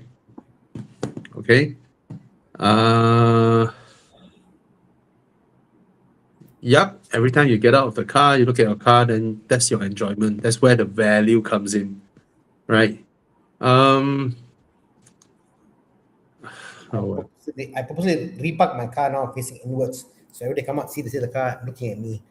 So yes. Bro, do you realize, right? Okay, sorry, I go back to the whole US thing. This past few weeks, right? Yep. Social media is full of people sharing how beautiful Iran is. Yeah. Right. So it's like, because all this while the world never really take notice of Iran, except the American propaganda, all the fake propaganda. Last time they always come up with fake news to demonize the country they don't like, right? So they will say things like, oh, the Iranian football team lost the match. They went back, they were hanged. Right? All this nonsense fake news is all generated by all this Jewish media. And North Korean, he used dogs to chew his uncle to death. All this nonsense news is anyway. But this war, right, is like promoting Iran. So I think after the war, right, a lot of people will be interested and fascinated with Iran. Yeah. And Yeah. Iran's answers to all the remarks is fantastic. I saw one today. Um, Trump is insisting Iran open up the Straits of Hormuz. Iran answered, we lost the key." I, I tell you, it's really, I mean, every reply from Iran is epic. It shows their intellectual level versus the dumb asses in White House, And you saw Pete Hegseth, he showed the map. No, he was talking about Greater America. Mm, Yeah, US taking over Canada, mm, Greenland, Mexico, Ecuador, Colombia, Venezuela, the whole Caribbean. mm. What nonsense. Anyway. Well, they might lah. I don't know. They might call Yeah. it United Nations of America. If Iran is smart, they should start developing their nuclear weapon now. If they are smart. It has been proven once you develop your nuclear weapon, you are safe. Nobody dares to touch you. Right? You look at Libya. Libya gave up their nuclear program. Immediately, NATO went in and finished them off. Libya has a higher living standard than Malaysia. For those who don't know, Libya has the highest living standard in all of Africa. Libya government, if your grades are good enough, you are accepted into one of those top Western universities, the government will pay for your studies full. You get married, you get a house for free. Wow. That is Libya living standard. Medical is free. And they did the world's largest irrigation project in Africa. 4,000 km of irrigation project. And then they began exporting food and all that. So Libya is, Gaddafi properly takes care of his people. But, oh well, now it's a failed state. Anyway, Bobby, you test drove the MG4 electric? Yeah. MG S5 interior to the MG4. Is the car good for work commute? Oh, the MG S5 interior is moving to the MG4. I always don't like the MG4 interior. It's too plasticky and all that. If it has the new MG S5 interior, then I think it's good. Nice. MG has always had really good handling. Oh, you can't ride recovering from accident. All right, I wish you a speedy recovery. I think it's a oh, nice. That's a proper modern interior. Now that it has a new interior, I don't know what's the price. Chiang, what's the price? What's the price of the new MG4 with the new interior? If it remained the old selling price, about around 100K, I think okay lah. Handles really well, this car. I'm not digging the looks. For me, the design is but some people like it. So, okay. 138K for a 3.8 second car. Can you imagine that, man? Okay, right. So 3.8. My car does twice as long. So costs twice as much. Mine is double. Okay, I can do 7 seconds. Yeah. Yeah, I mean, it's a nice car to drive. If it has a new interior now, then go ahead lah. If it remains the price, all right, good car. iCar 23, iCar 03. I haven't driven the iCar 23, but I really like the design of the iCar 23. One thing that can help you out, iCar salesman tells me the iCar 23 don't handle as sharp as the iCar 03. Their own salesman tells me this. I think this will help you choose. Right. My wife preferred the design of the 03. I prefer the design of 23. And I think my taste is better than hers. But I cannot criticize her taste because that will be criticizing me. So I hope that helps you. Is iCar salespeople tell me that the 23, because of the raised ride height, it doesn't corner as sharp as the 03. But I will buy the 23 and give up the sharper handling because I think this type of car handling is not the main thing. That's for me personally. But if that gives you one more reason to like the O3 because you like the interior more, then you go ahead. Exterior, I like 23 more. Interior, I like O3 more. Okay. Hope I got you right. Okay. Bro, what is W222? Previous Gen S-Class, right? Yep. Oh, that's a nice car. Workshops offer the hybridizing for Conti cars nowadays. Okay, I mean, this car is beautiful. Interior is beautiful. It's spacious. If the car is below 80K and you can spend another 20, 30K to dehybridize it, then you have a damn nice car you can enjoy. But what's the engine? What kind of engine would it have? Is it still the 3.5, or you can actually put in a Mercedes 3-liter turbo? It's the same engine for me. So the 3.5. Yeah, the same engine, turbo, but they changed the gearbox. They changed Okay. the. What if you go to workshop and then you throw out the whole hybrid system and then you put in a GLC 43 engine, 3-liter V6? That would be the perfect engine, right, for this car? Yeah. If they are able to make it work, lah. Yeah. I wouldn't get. Go into it, lah. I wouldn't want the 3.5 V6 in this car, because of the road tax, the value of the car. Because this type of car, right, one day it will be 10,000 ringgit. Yeah. Right? And when the day comes, 10,000 ringgit, and then your road tax is 4,200, 4,300, right? You felt imbalanced on, your mind just doesn't, you just get mind fucked on 2 years equal to my car's value. But if it is a 3-liter, it's different because 2,000 per year is still manageable, right? Provided you put in a 2-liter turbo, then it makes a lot of sense. 380 ringgit. How nice if 4-liter turbos, the 4-liter V8s were cheap in Malaysia. You can import cheap ones, Yeah. Should I go for the 330i or A35? Tana, which one? AMG is AMG, right? Something special, right? Can I assume this, Tana? Can I assume this? Smaller car, A35. Can I assume this, Tana? 20 years later, 20 years later. Oh, yeah, agreed. Right? Yeah, the 330i will be 10,000, 12,000 ringgit. The A35 will not be. It will be somewhere 30 over 1,000. Always. But are you buying today for the 20 year down the road? You are right. Or you're buying for today? For today, right. the T30i will probably be driving much better drive for now, Yeah. 330i will be more bang for buck. Spacious. But A35 will be more like a fashion statement, right? A35, you buy, you don't mod the car, you can go for cars and coffee, park together with the Porsches, the Ferraris and all that. You park your 3 Series there, right?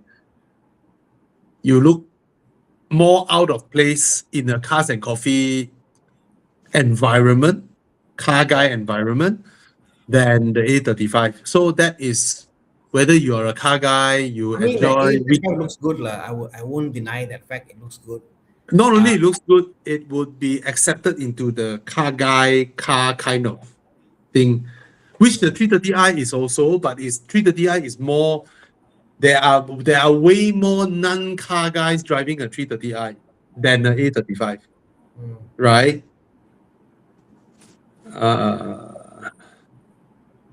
Okay. I would CLA. Yeah, nice. CLA is damn nice. Yeah. So if I put that in the mix now. Oh, I'll pick the CLA. Exactly. So my point is that if you want to go for looks and Mercedes, the best looking Mercedes is the CLA. CLA looks good. So Yeah. this two competition, A35 to me it's not the top tier look kind of thing. Yeah.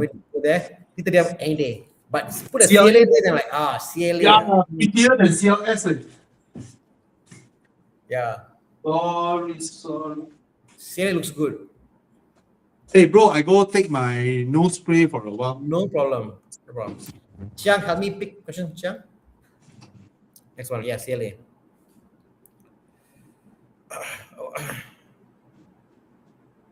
Okay. CLA. Oh, is the base 911 worth the extra premium over a base 718? With the price of 911, all record a use, I can get a 718 plus a Cayenne. What's that? Different one, bro. Comparing a 992 versus a 718, is it worth the premium? They are totally different cars, lah. They're totally different league. I mean, one is like you've arrived.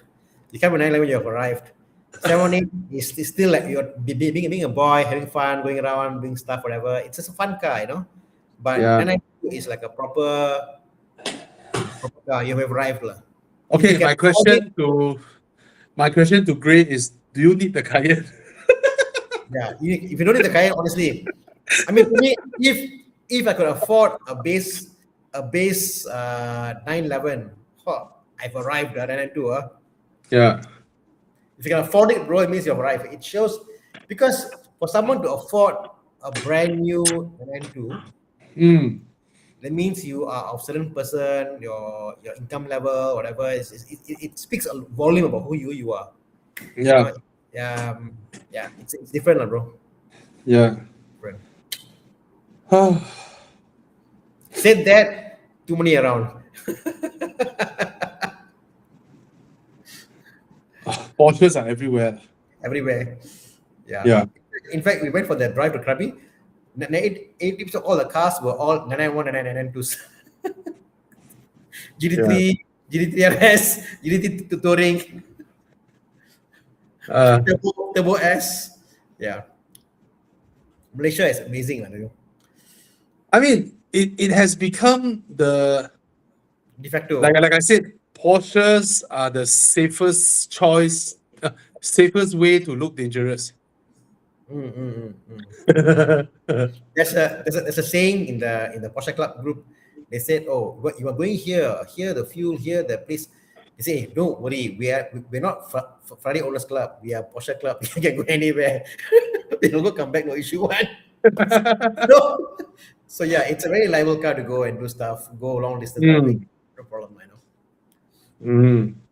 Come, pick questions, Chiang.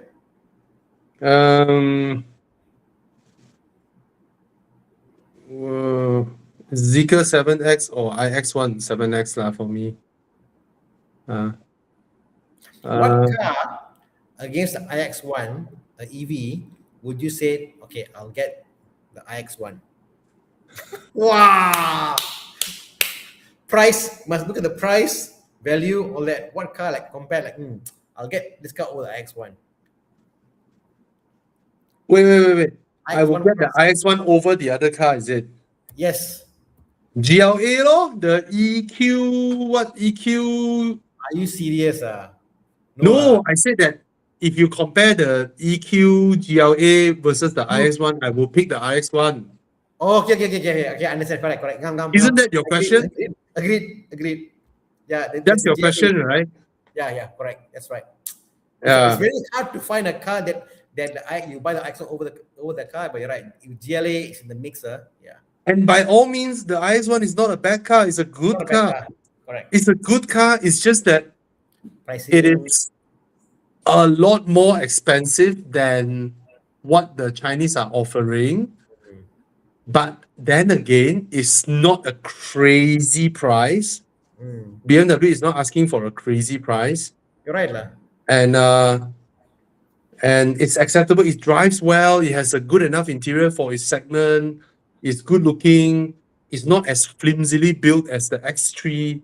The new Toyota hybrid SUV is what, 180k? Oh yeah, 198k. Okay, so if you compare the 190k for the Toyota I'll hybrid, get the X1. X1 any day, bro. Yeah, I'll get the X1. So in that established brand developer, yes, right, Iconic is the better car. That Toyota is the new worst deal in the market now. Whew. Oh the my game. god. Oh my You know, god. that's funny. The day when this car launched, right? My two colleagues were at the launch, right? I immediately tell them, "Oi, post this car with the Baroda QVE." Now people will see the Baroda QVE is so worth it. CBU India.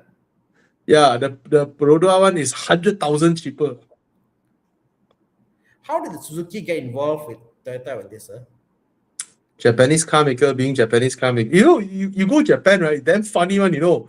Mazda showroom sells a Suzuki, same model but with Mazda badge. Ah, Yeah. In Japan, in Mazda showroom, there is a Suzuki model that did not change any exterior panel apart from the logo, and it's sold in the Mazda showroom there. wow. Japan has all this. Hey, bro, I want that model. Can when do you want it? Next week. How many you need? For a few months lah. Just Japan got all this kind of weird shit going on. Like Mazda can tell Toyota, bro, your GT86 don't do cabriolet, please. Okay lah, bro.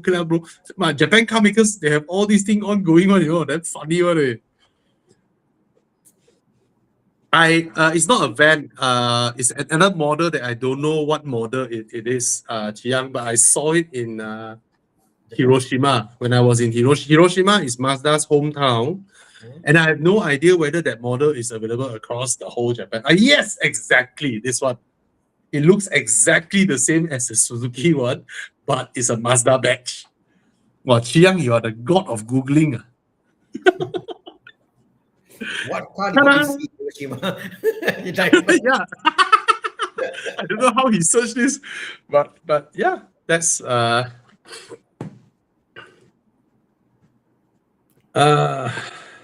You know, this their QVE, the Perdua, the question, Bobby, what can Perdua change the model and yeah.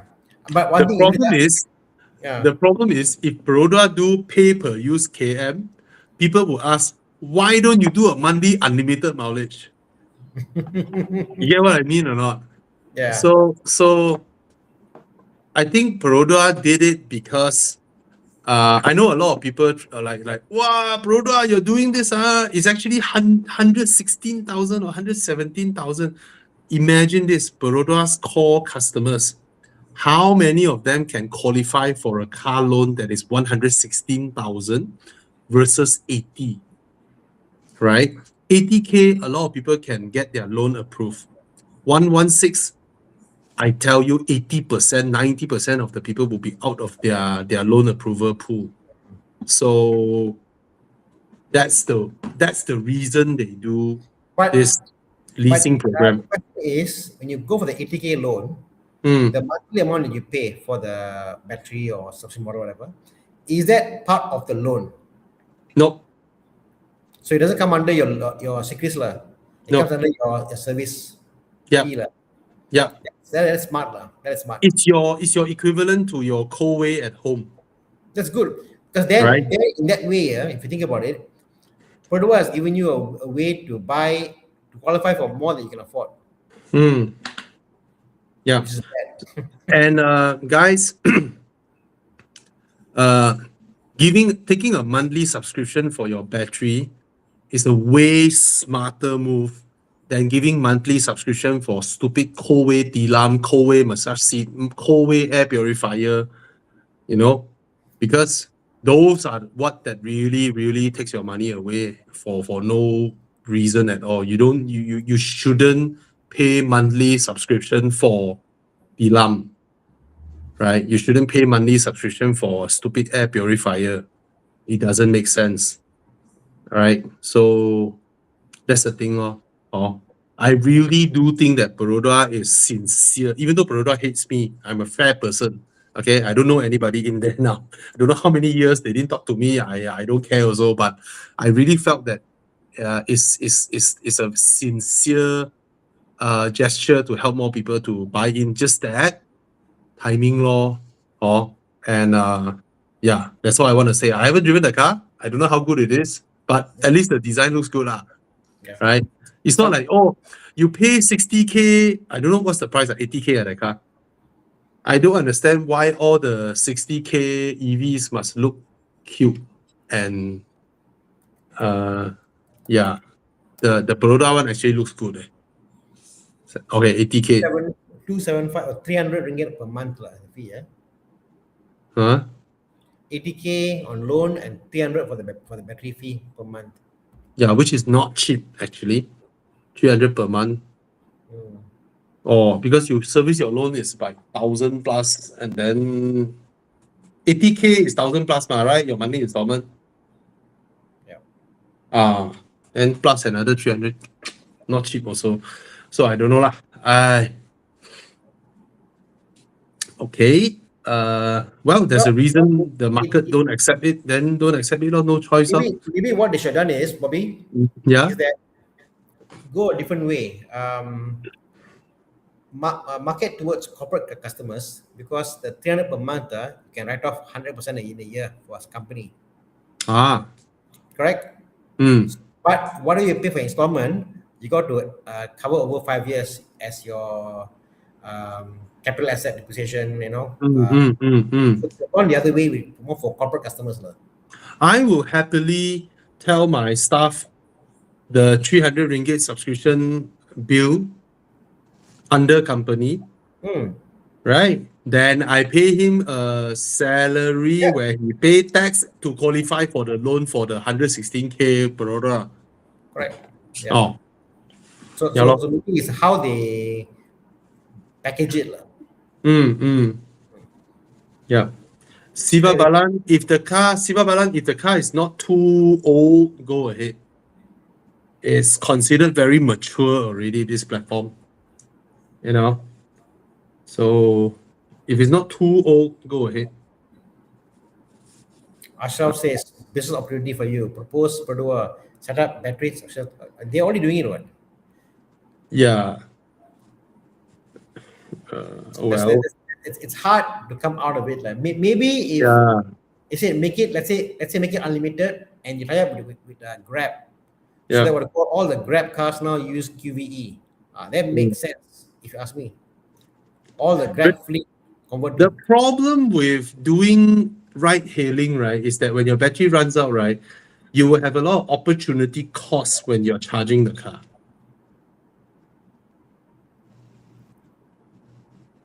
If the range is good enough, and then it's basically become a company car.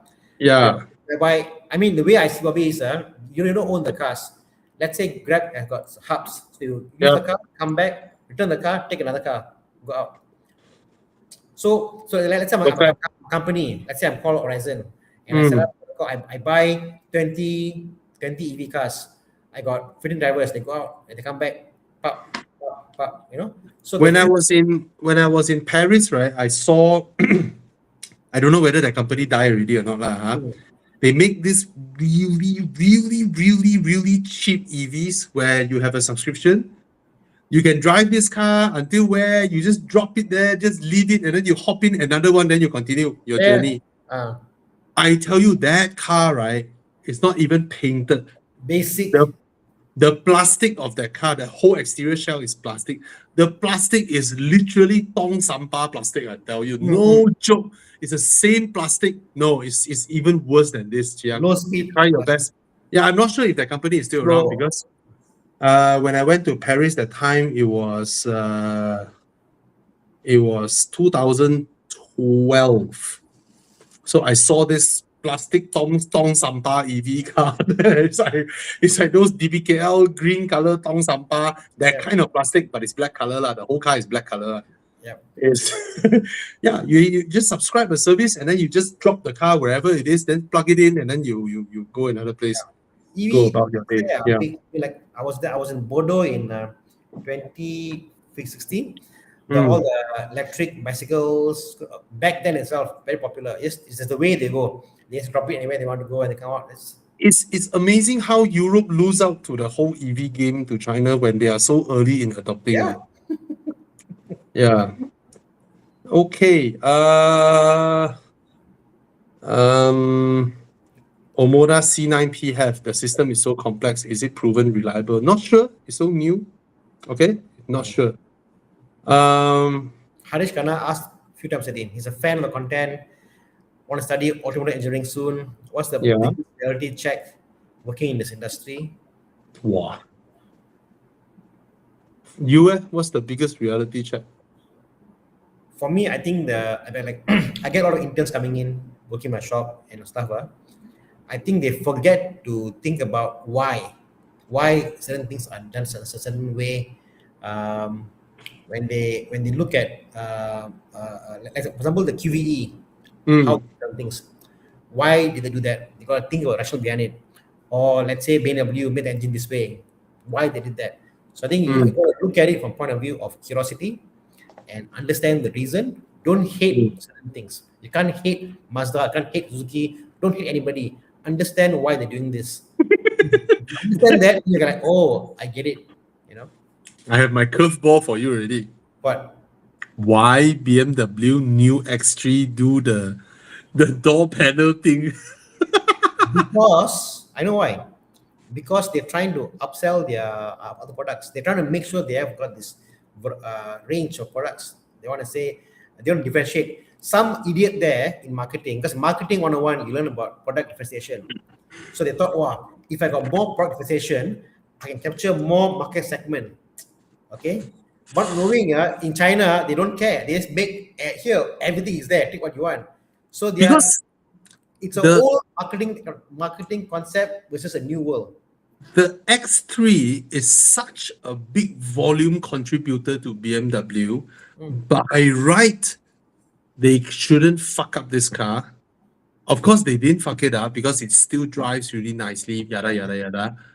But the interior quality, maybe I suspect, somebody calculated, guys, we sell Can make more.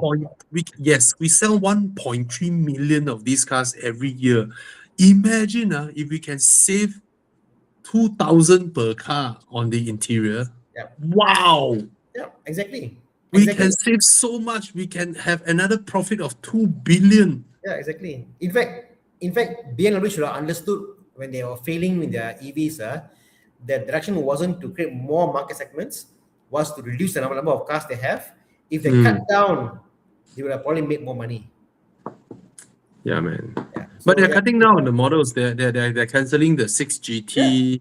Yeah. They're cancelling the 8 series. Now they're cutting lah. So Yeah. they should have known this ahead of time, you know. Yeah. Focus on lesser product, better product, seeing what they're doing in China. Because you can't compete with China's volume, can't compete with China's product differentiation. You But can't. the funny thing is this: if you hear all the news talking about BYD, Cherry, blah blah blah blah, blah, but then you look at the volume of the traditional car makers, right? They are still enjoying a huge volume, Yeah. right? Toyota is selling 12 million cars a year. Toyota is equal to 3 BYDs, right?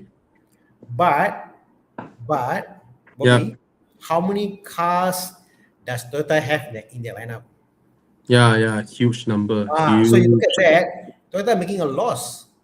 Just that BYD came from 1/10 of Toyota to a quarter of Toyota within a very, very short period of time. And lesser products. So I mean we're living in a world about quality matters, touch and feel. Yeah. So that's your answer. You know, reality check is always find out why. Don't hate. Be a third party point of view. Understand this. Yeah. The S70 is the best in it. iCar 03. So far, my test drive experience is very positive. Just that Chery Group's ADAS, I don't think is as advanced as other. Well, I tell you, bro, BMW's ADAS, right, is one of the best now. BMW's ADAS, right, you don't even need to adjust the distance anymore. Oh. You no longer need to adjust the distance. You just activate it, set your speed, and the car will dynamically adjust the distance together with the regen. And BMW's regen now, right, is so good. When I'm coming down from Genting, not at any moment I felt the car is dragging me. Remember my iX video? The car is like, "Ugh, what the hell, right? I don't feel the car dragging me at all, but I went from Chin Swee to home using 2% only. That means from what is shown at Chin Swee, let's say 65%, when I reach home is 63. Question: Yes. Does cruise control work downhill? No, but I don't know. I mean, cruise control is one thing, but the I'm saying that BMW has paired the regen with cruise control paired together so seamlessly that it is actively using regen to control your distance. And it's doing it so naturally. You don't feel any awkward moments where the car is too far from the car in front, or is regenerating, is recuperating too much that your speed with the car in front has too big of a difference. And when I'm coming downhill, of course, no ADAS are coming downhill, but coming downhill, obviously there's a lot of regen happening, right? But at no moment in time it felt unnatural. Very, very well calibrated. So good. Okay, let's answer a few more, then we go into Do Where's My Car. 16 speaker. I haven't tried the Tigo's Sony speaker, but if they were the same as the J7, then the Flyme will beat them. Okay. Okay, that's a statement. Tana, the McLaren you showed is being repaired now. Ooh. No. Really? I didn't buy the car, so no. Yeah. Yes, the BMWs. I felt one thing. Yes, BMW has a lot of cars that are controversial now, design, blah blah, and all that. Right? But one thing that BMW has always done really, really well is the driving experience, and I felt they have realized regen and adaptive cruise control is also part of the driving experience, and they have integrated it so well. I think as of now, of all the EVs that I've driven, I think BMW is number one in this now. They have integrated these two things so well into the driving experience that they disappeared. So in terms of following the traffic in front, when to regen more, when to regen less, because they use the distance with the car in front to determine how strong the regen should be. So the regen felt like you naturally applying the brakes. It's so clever by doing this. So far, it's only BMW and Mini doing this, and I felt so at ease using the adaptive cruise control. And when I use adaptive cruise control, active regen and all that, right? It's so well done that I realized, oh yeah, there's no way to adjust the distance. But at no moment in time, I felt I need to adjust the distance dynamically. But one thing I wish is BMW make use of their stupid screen better, because they have two big screens that don't know what to display. They have this, bro, the new BMWs, right, are the first cars where I go in, first thing I do, turn off the heads-up display. It's so big, so high res, so useless that it obstructs my view, because it's just showing that stupid diamond, your throttle. It's so ginormous, you know. So I turn it off, and BMW's voice control is also very, very good. So if they use their screen to show me what the car is seeing, will be much better in the heads-up display and also in the driver's display, because that will give me a much better confidence level when there's some car who wants to cut into me. And if it is shown on the screen that the car immediately identify the secondary car is locked onto the car in front. But you know, some Chinese cars, they will show you, oh, I identify this car is coming into your lane. So they will mark this car and keep the distance. So if BMW does that and letting me know, I would be more comfortable compared to preparing my foot on the brakes, you know. So yeah. Okay. F30 or F10, Tana? F30. F30 or the B48 is so good. I mean, for me, we see like a Myvi, like it's nimble, goes around town, does things, you know, easy to drive. Yeah. Bro, that statement will hurt a lot of people. I mean, I find a F30 is the most practical city car you can get. Not too big, not too small, can go around, it's nimble. Fantastic. Will 20-year-old Tana be offended if 20-year-old Tana heard the current Tana said, F30 to me is a very nice Myvi lah. You know, you go around, you know. It's like, wow, flip table, bro.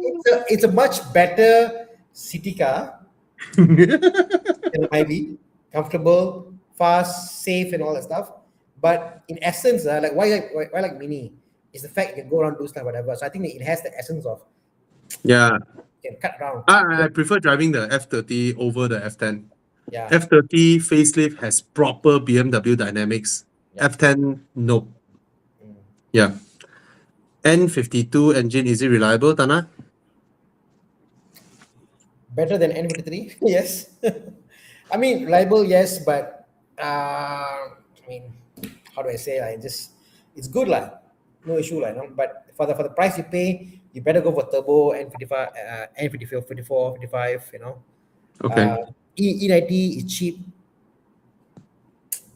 Depends what you get it in, lah. Okay. Yeah. All right.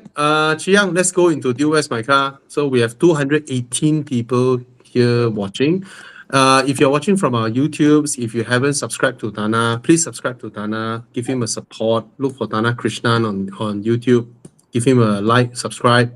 And if you haven't subscribed to my channel, also I welcome you to subscribe. And of course, our other colleagues, Con, Thomas, Chris Wee. All right. Subscribe to our channels, and you can follow Tana at Tana Krishnan at Friends. All right. And come, let's go. Dude, where's my car? Scan the code. Have you guys scanned the code? Scan the code with your phones or your other phone or your secondary phone or whatever, so you can join in. If you didn't scan, I think on and off, Jiang will flash the QR code. Huh? 3 people have scanned.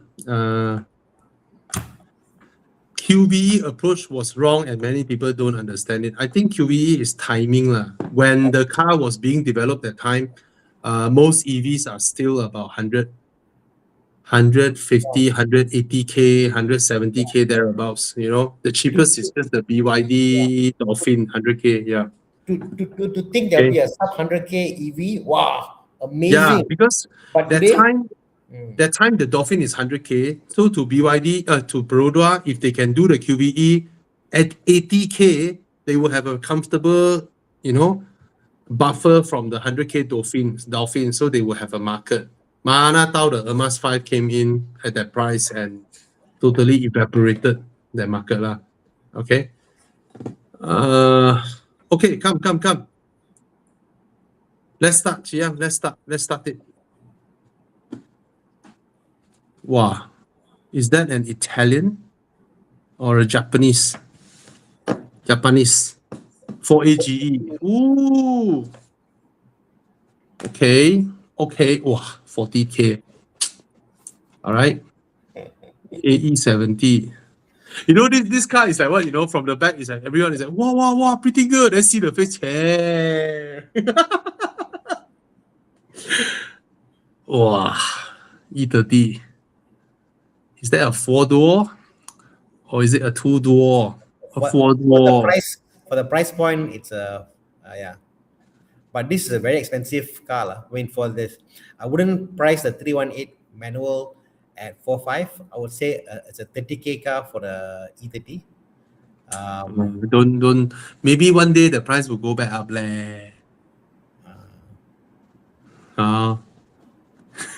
I'm sure the guy spent more than 45K. Yeah, obviously. I mean, the car. Sorry, I'm the owner. I know the car looks good. Yes, I agree. But yeah, it's a market is hard now, market is tough. But For me, I never want to ruin other people selling their cars. I wish they sell as high as No, possible. because if a four-door is this price, how much is a two-door coupe? Two-door, the good ones, 90K also got Yeah, 40, 50K, okay lah. The two-door coupe is a good deal, you know. People have bought before. I will always like to see all these old cars go up in value and people just pay more and more and more for them. Bobby, All the best for them, because the higher it goes into the ownership of people with more disposable income, Yep. and they will only get better in time, and that means more people can afford to take care of them. Yep. So I've been working on an E30 and something I found out very interesting. yeah, Okay. All two-door and all four-door, yeah, the rear seat is different, correct? I guess so. Yeah. Must be lah, correct? Ah. Do you believe the E30 rear seats is the same seats? Two-door and Wow. four-door? How they did it? But remember those days in Europe, Yeah. family cars are two-door if it's the cheaper version, Yes, you're right. right? Easy to make. Two-door family cars are cheaper because they cost less to make. They need less doors. Then, for the convenience of people, they introduce four doors into cheap cars, because back then, cheap cars are supposed to be two doors because it cost them lesser to build. Mana Tao become a sporty thing, they reverse, the two-door become more expensive than the four-door. And then five-door be like, wow, five-door. Because Yeah. the rear can open the bed as a hatch. Yeah. Even more expensive, you know. So in manufacturing, actually back then, let's put aside economies of scale. Let's say both also 100,000 units. The two-door is actually cheaper to produce. True. Yeah. Very So true. back then in Europe, a lot of families have two-door cars as their family cars. Yeah. Hi, Con. Hey guys. Yeah. Okay. While we're doing Build Where's My Car, we answer a bit lah. Tana, which is your choice amongst these three? What? Budget 250,000. I cannot lah. I'm so BMW lah. I'm so biased. Yeah. That's why I just asked, which one will you pick? M340i. Okay, Yeah. Con. Same. Okay, I'll pick the IS300, even though I know the M340i is the better car. Okay. Yeah, I think that's a novelty factor. I cannot argue against that. Wow, this one very interesting. GTI or 408? Wow. I assume this is the new car, a new 408. Yeah. 408 is 190,000, right? Yeah. Oh, Yep. GTI. so I'm not a fan of the 408's Okay. drivetrain. mm, The look of it. I love the look, the way it rides it up, but the drivetrain power delivery. Yeah. not a agree. Okay. I agree with you. To me, end of the If day, you're in the- in 5 years, when all the cars around me are EV cars and they're faster, I'll be like, I got a 408, cannot keep up. At least the GTI can do stuff with it, like, you know. So GTI for me. Yeah. Okay.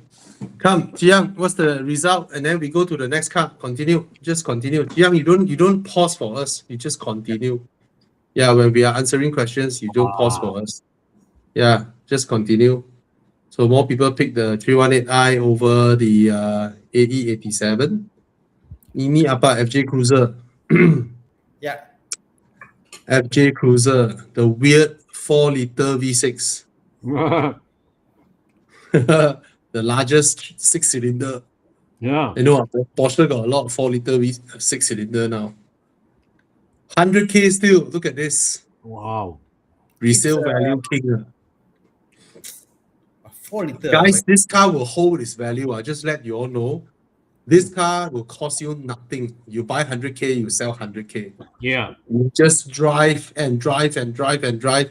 You won't lose a single cent. And okay, this car at this age is a cash buy already. So means that it has Yep. already went past that loan to cash buy dip in value. So this Yep. is where it Yep. goes. Yep. It will not fall in value. Yeah. Come, next. Ooh, Wow. Hummer. Hammer. H2 or H3? Is this this is a H3, right? Hey, I tell you guys, H3, right, is fucking tiny, way. The name is Wow. called Hammer, but it's tiny. Yeah. H2 is wide lah. H1 is proper size. H2 is a lot smaller, but H1 cannot drive lah. Just H3 is outright tiny, way. H1 is Hammer just name, H1 is just crazy lah. Yeah. I mean, this Hummer is a smaller engine than the Toyota. Yeah, but it's a tiny car. It's a tiny car. Wait, what's the size comparable to actually? CRV. Huh? That's Yeah. small. Yeah. I'm sure the inside is tighter than CRV. Definitely low. I was so surprised when I saw the HT. And what the fuck, wey? Your name is Hammer, wey. What is this? Yeah, well, 4.8, Yeah. less than 4.8 meters in length. Oh. Tiny. Okay, come. Make your selection, guys. The H3 is just 4 inches wider than the CRV. What the fuck? The Hummer EV is 4.5 tons. What the hell? You got people pick Hummer? Wow, not bad. Interesting. Hello, Yeah. guys. Should I buy a Tesla Model 3 or Civic e-HEV? Tesla. Of course, the Tesla. Wow. Yeah. Okay, come. Next. Next, see. We have 35 people scanned and 187 people still watching. You guys can still ask questions. We'll answer on the fly. Bentley. Continental convertible. Let me guess the price. 300. Oh, okay, less than 300. Oh, means Tara. this is a bargain. Tana, you have a Bentley itch that you want to scratch. I know that. I remember Yeah, I know that. that. Yeah. This is a damn good price for a GTC way. This is a GTC. My God, Bentley, this is a performance model way. This is equivalent to 458 Speciale way. GTC speed, guys. Convertible. This is the- bro. Yeah, Tana. It's time. 16. It's time. It's time to Bollywood, bro. Each time I get this car, I on the car, saw the car, I will laugh. I hear the sound, I will laugh.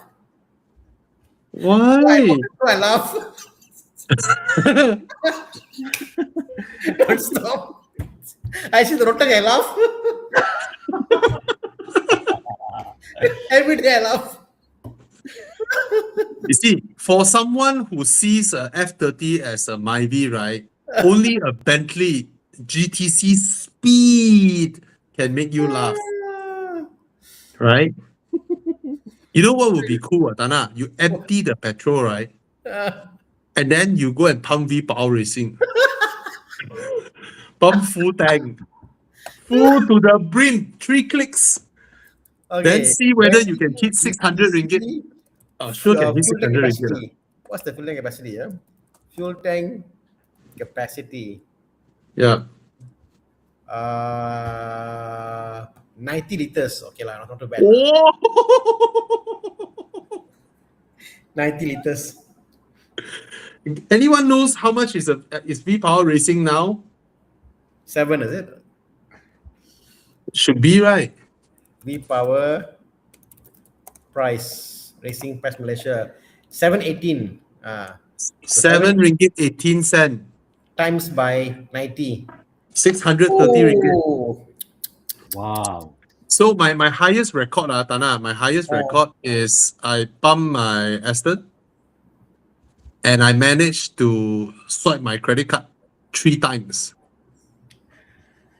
250 lah. 200, and then 100 plus. Yeah. So maybe you can break my. Yeah. 5 times. Yeah. 4 times. 4.1. 5 times. Oh, my one is 200, and then belum sampai 100. Sorry. 200, then belum sampai 100. Wow, scary lah. 490 ringgit. 130 ringgit account. 630. 7 times 90. Wow. I spend 300 ringgit petrol per week driving the Continental, getting barely 700 km in a week. if your budget is 300 ringgit petrol. Is restoring a classic Mercedes, the question is always which What Mercedes? which classic Mercedes? Not every Mercedes is a classic. Do Yeah. understand I that? will tell you one thing. Yeah. Mercedes itself don't sell classic parts for Mercedes. Damn shit, right? BM got sell. BM today Yeah. you can walk into a Baron Auto, you can buy a E30 brand new water pump, can buy. Yeah. Mercedes, you can't buy in the normal shops. You must import from overseas, whatever. So Yeah. they themselves don't support the classic cars scene. So You mean even a C126? yeah, cannot get. You can't get in Malaysia. You cannot walk into any authorized Mercedes dealership. You cannot go and buy water pump, buy belt. Cannot. No, in Germany, do they still produce the parts? Some they do only not also some only. Interesting. Hmm. C126, whoa. Certain like some of the coupe models, whatever they have to sell some parts, but not all throughout the range. So it's sad like it is sad. It is really sad. Yeah. Jacker 1729, go ahead. GLC is a good car. And Volvo S60 is a good car. Ivan 10, go ahead. What else? Today V60, I saw one yesterday. So beautiful. Oh, V60 is beautiful. Very, very good. Jiang, continue. Jiang, just continue. It's a E55 210 worth considering. Okay lah. That's the problem with this car. Even though E55 is AMG, right? But there's absolutely no one willing to pay high price for a well-restored E55 W210.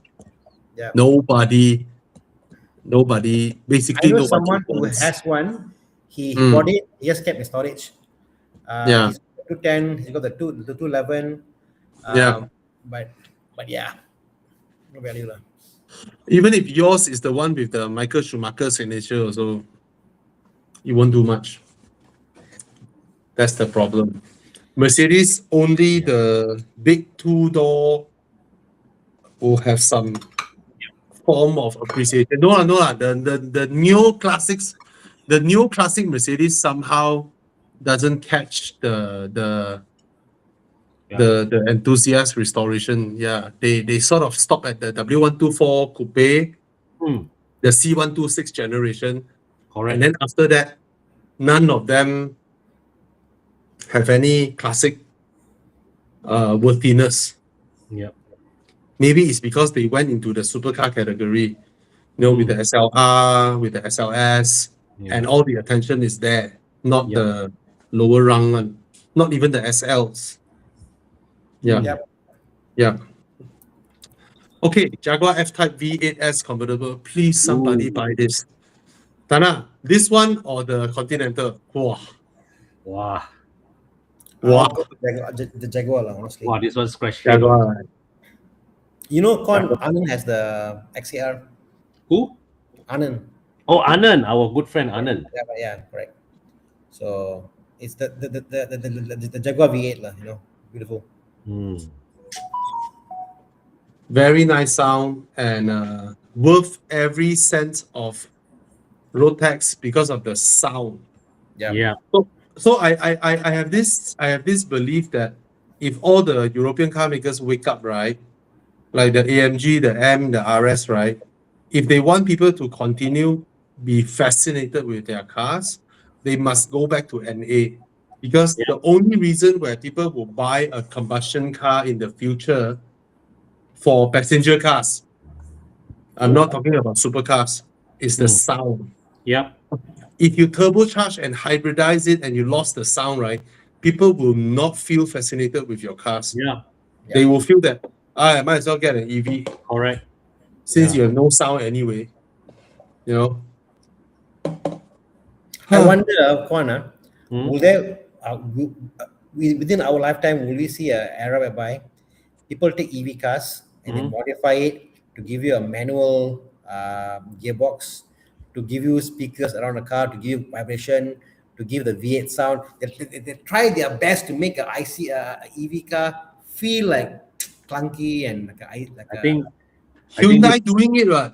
they're doing it, but not that successful. No one has made it successful enough, like, no. it sounds like a project for plus performance. No, lah. It's so much, a lot of NVH tuning, suspension. It's crazy, Yeah. Like you see now the 8 HP gearboxes that's in our modern BMWs. Oh yeah. People have realized a way to have an e-clutch installed with a gearbox on older cars.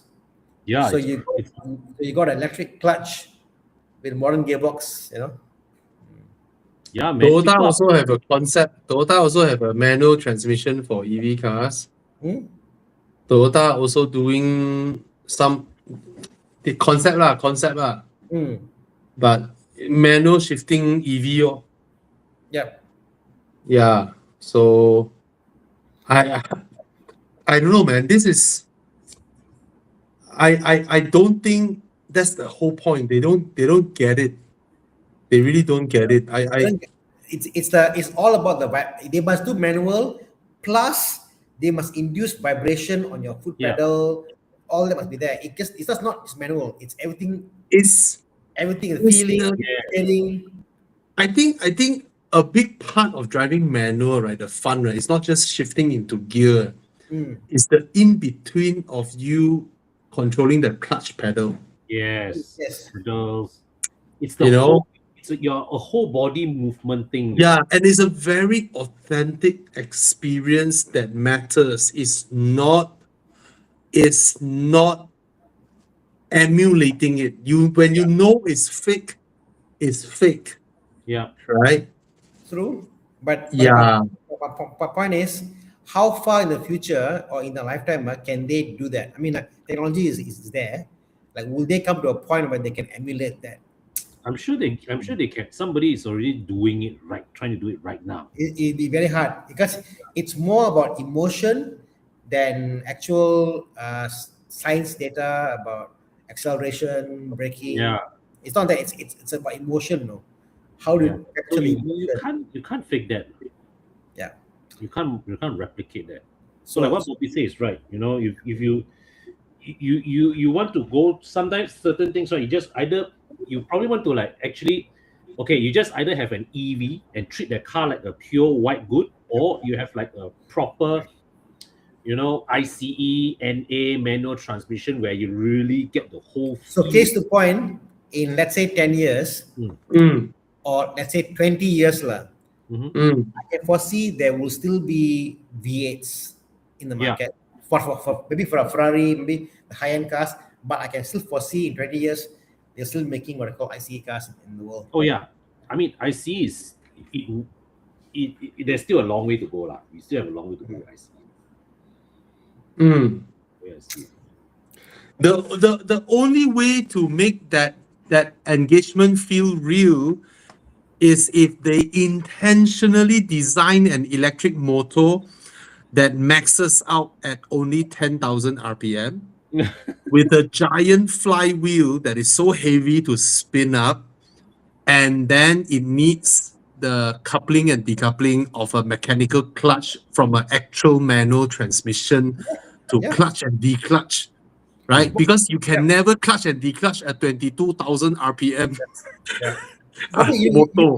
the most popular mods for the Beetle in States is they take the motor from a forklift, the forklift e-motor. Okay. They use the manual gearbox in the Beetle, whatever the car is. So Okay. it's fully the old gearbox, everything is the same. It's manual, but behind there they put e-motor which got 2-speed, 1 and 2-speed. That's all. So it's a e-motor attached to a manual gearbox. Yeah. Okay. Mm. Okay. So, Yeah, lor, they have to intentionally make a very slow turning electric motor, Mm.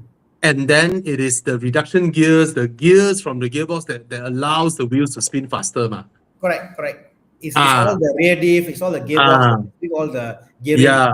The gearing So is it's from in, the gearbox and not from the thing itself.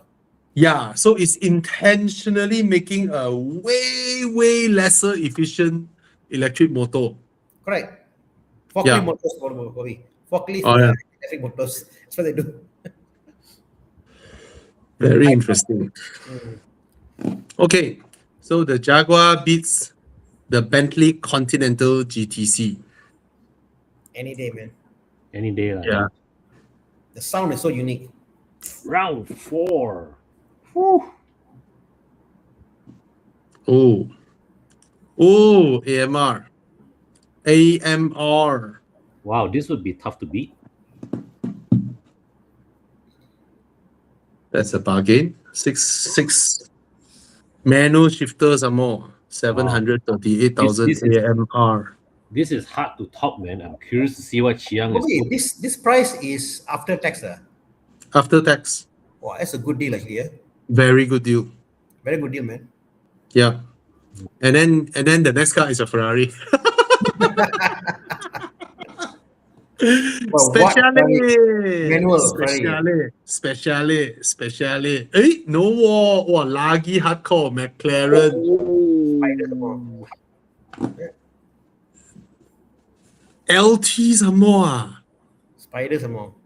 Eh? No lah. They put Why the- 570S the exhaust they is on top one? modify- I thought only LT is on top. they modified lah. Oh, okay. But it's a Spider. It's a McLaren 570S Spider. For me, Pick the slower car because of sound. I'll go with the Aston also.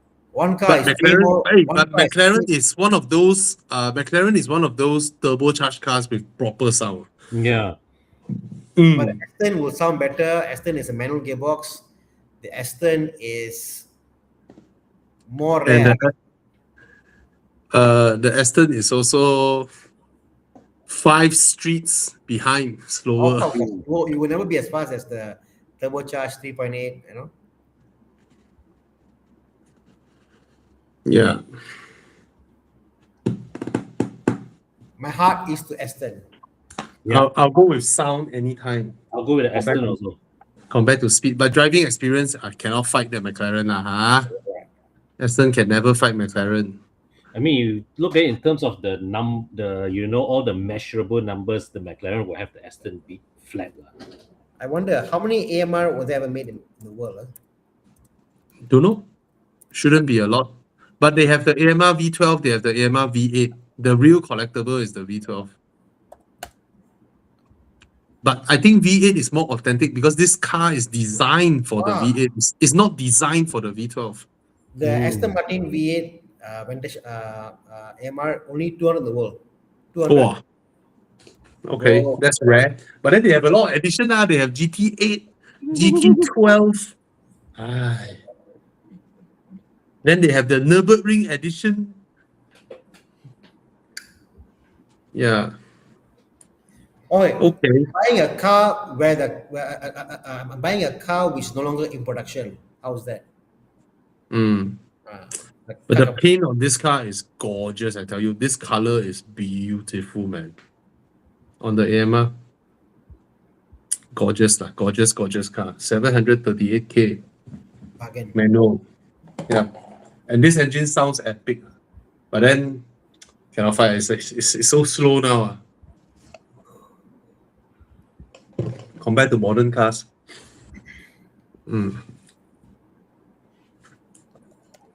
What's even the horsepower? I wonder.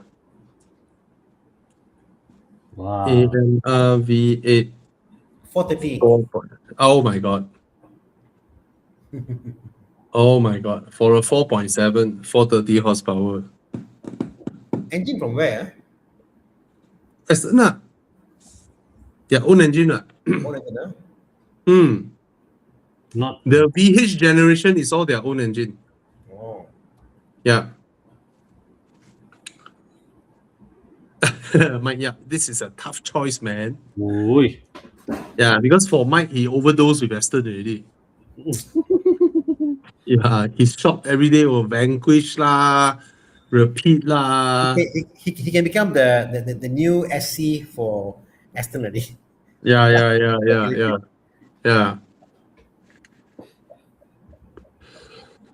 Okay, Chiang, is this the last one? Yeah, spider lah. Yeah, the spider would reward proper drivers like you, Tana. Yeah. Proper I- driver. I've come to a point now. If it is a sporty race car, whatever, a coupe and a convertible, I like no lah. Give me a convertible any day lah. Right. The sound, the experience. Is, Okay. Is that the last one already, Chiang? No more already, come. Still got I think no more already lah. Forgot which company making Eddie, considering EV stalled available. Okay. Is it worth storing a 84 3D SE? Wife's grandfather wants to sell it, but she wants to keep the car. If she want to keep the car, if the memory is there, then Yeah. money no object, you know. So Yeah, this it's one yes.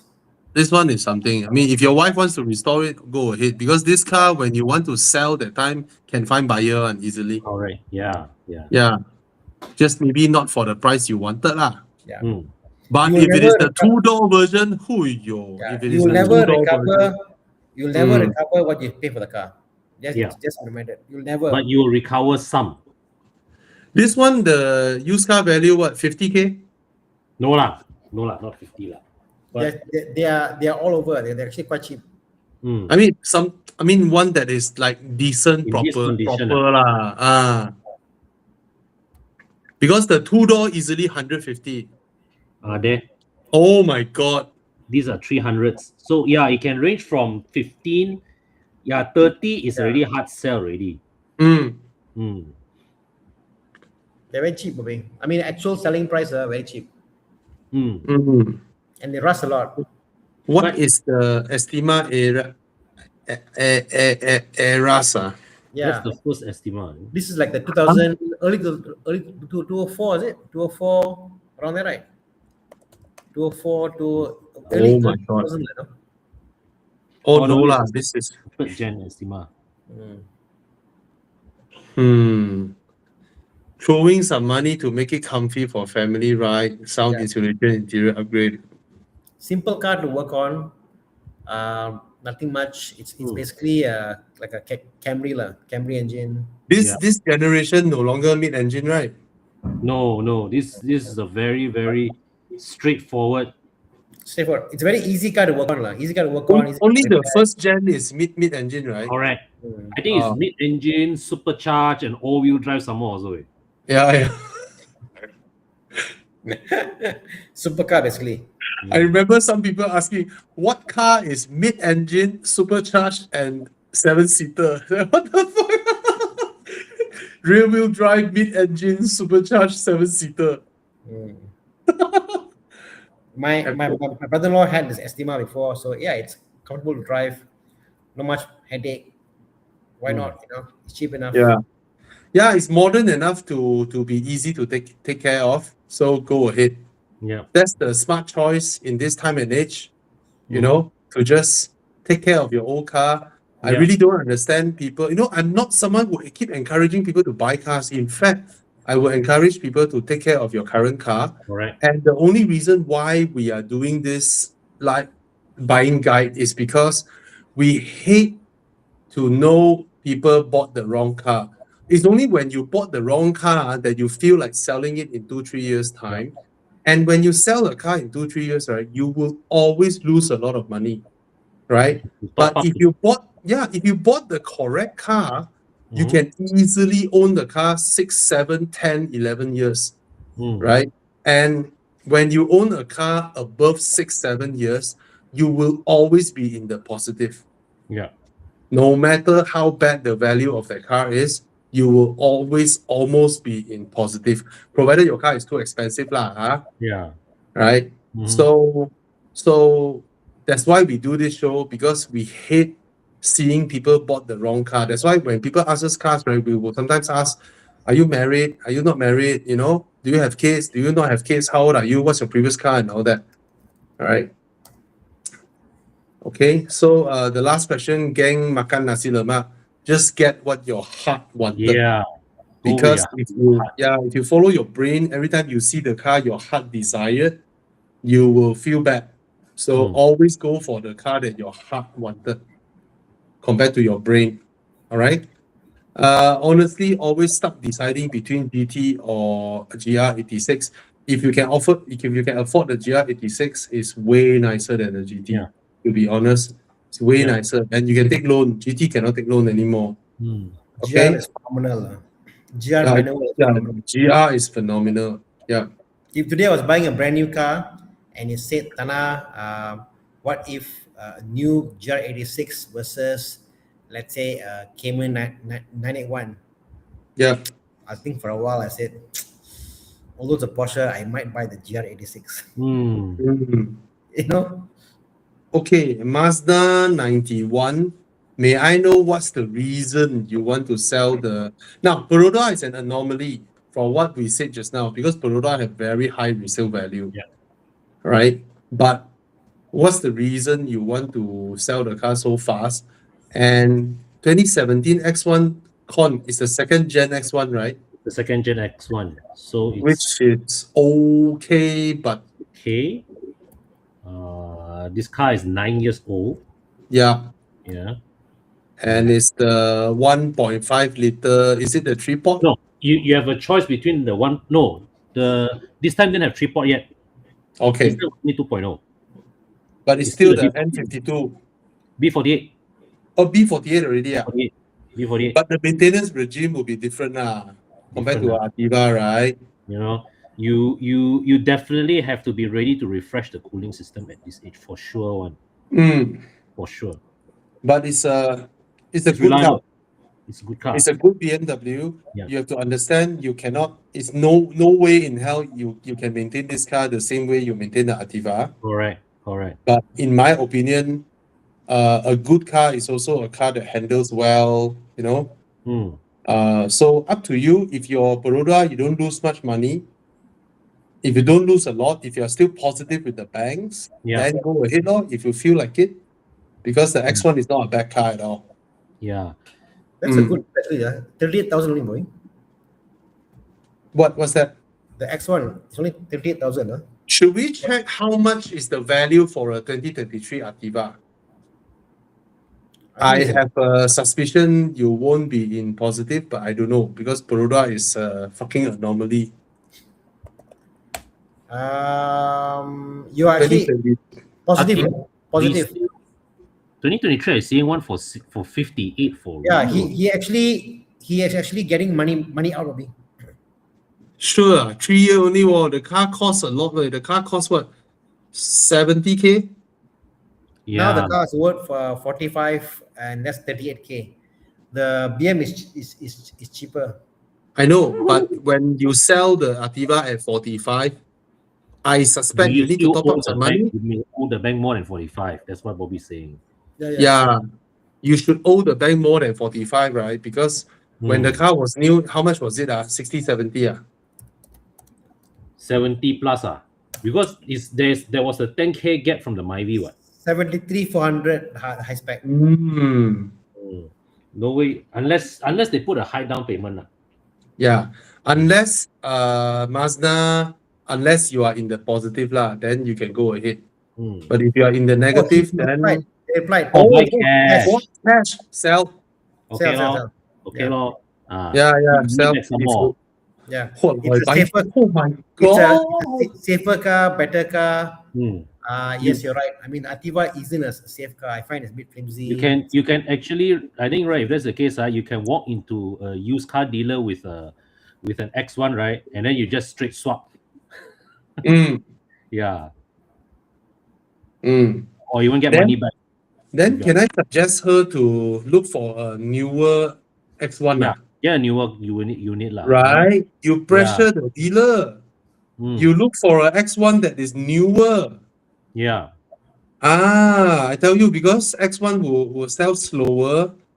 Okay. But it's about there lah. This car she will sell. She get 40K for the Activa. Used car will take at 40K. That 270 is also about 40K. So I think she's done her work lah. Yeah, I know, but if you, I don't know, if you found another private owner with a X1, because okay, look at 2019. 2019, right? The cheapest I found is 54,000. If it is 54,000, I think the dealer take in the car at 40K. Okay. So if the dealer took it in at 40K, right? You can ask the dealer, he said, hey, you so many X1 in the market, Say, bro, I pass you the Activa, easier to sell, and then you pass me the X1. You don't need to wait for people to buy. Wait until I don't know how come home. Then only you manage to sell it. By then the car has dropped to 49K, 48K. You wouldn't know, ma. So you can actually try and bring your Activa to a dealer with a 2019 X1, the 2-liter one. You go to the dealer and say, bro, I swap with you. Of course, the dealer will try to grandmother story and all that. Oh, this car is worth 54. Nah, they take in the car at 40 plus already.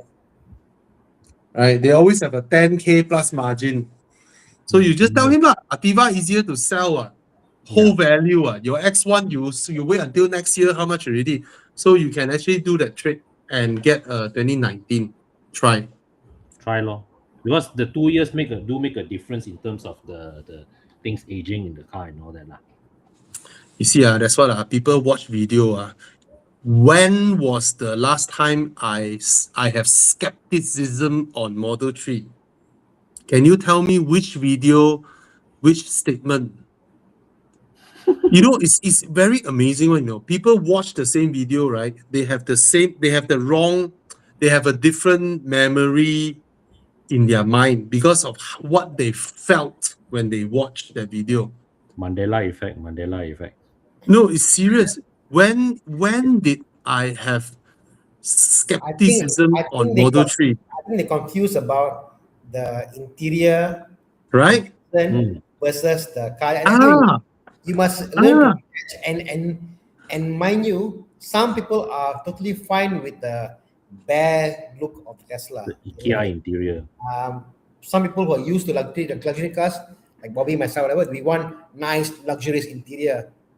So it's the way they interpret things. When I say that the Tesla Model 3 is a damn good car, just that I personally don't like that kind of interior. But they will conclude it as Bobby said Tesla Model 3 not good. It's pretty epic one, how people misconstrued. They don't know how to differentiate statements, They don't know how to silo it. Correct. Tesla is still a gold standard in terms of riding power. It's still a gold standard. So they made the benchmark lah. So I agree with this. I'm not a fan of Tesla, but I agree with this. Right? It's like someone heard Con say, wow, Bobby's hairstyle like shit. Hey, Bobby, Con don't like you.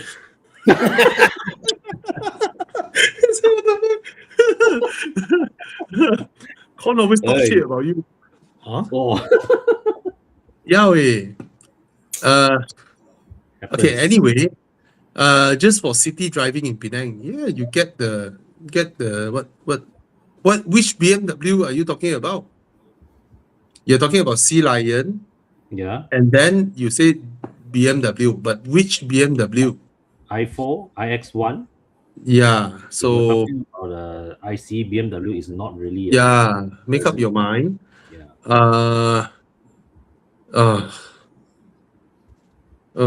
Omoda is the largest car here.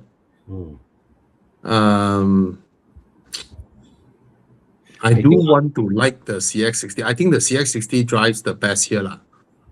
I think out of these three cars, right, the CX-60 is the one where you get the most engineering, I feel. But I drove the car that day. Malaysia one is the 2.5 NA, Yeah, correct. And the 2.5 NA in the CX-5 is fast, right? Yes. It's actually genuinely slow in the CX-60. Yeah, because The it's pulling CX60 more weight feels so heavy because compared to a rear wheel drive, CX5. Yeah, but the whole car feels so heavy compared to a CX5. That's the first thing. Yeah, Second thing is that engine became slow in the CX60. yeah. Then when I go uphill, my Taman Desa hill, right, Mm. the car keep downshifting. So I asked the owner, I said, can I assume this car actually guzzles? He said, yeah, it actually guzzles because I felt underpowered Yeah, in the CX60. yeah, Then I felt the CX60 is more suited to a turbocharged engine. yeah. With the 2.5 NA, it actually feels sluggish Mhm. and it's no longer as nimble as the CX5, Yeah, even though it has proper Mazda steering feel and all that. And then the interior room for width is a big improvement, but for legroom, rear legroom is the same as the CX5. Pretty amazing. the CX60, from what I mean, I've not driven it, but from what I see, that is a very over-engineered car. Yeah, my video title is Mazda answering a question no No one. one asked. Yeah, answering a question that no one is asking. It's like, yeah. Again, I will just dissect all three for you. All right. The Harrier would have a very nice rear seat. Omoda C9 is the largest car here. It feels big. It feels big, but it has proper power. CX60 has the best drive here. And I don't think you will make any wrong choice here, lah, because there's no bad car here. Just that. I'm going towards the Harrier. Don't know why. But how much is the Harrier? It should be a lot more expensive than the other two, right? Yeah. Right. It should be the high 200s, is it? XU80. Price.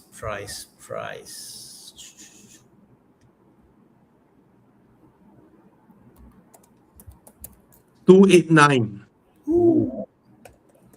It's the high 200s. Yeah. But Harrier has really nice rear seat. Yeah. Yeah. Interior quality, I think the CX60 and the Omoda will be nicer, lah.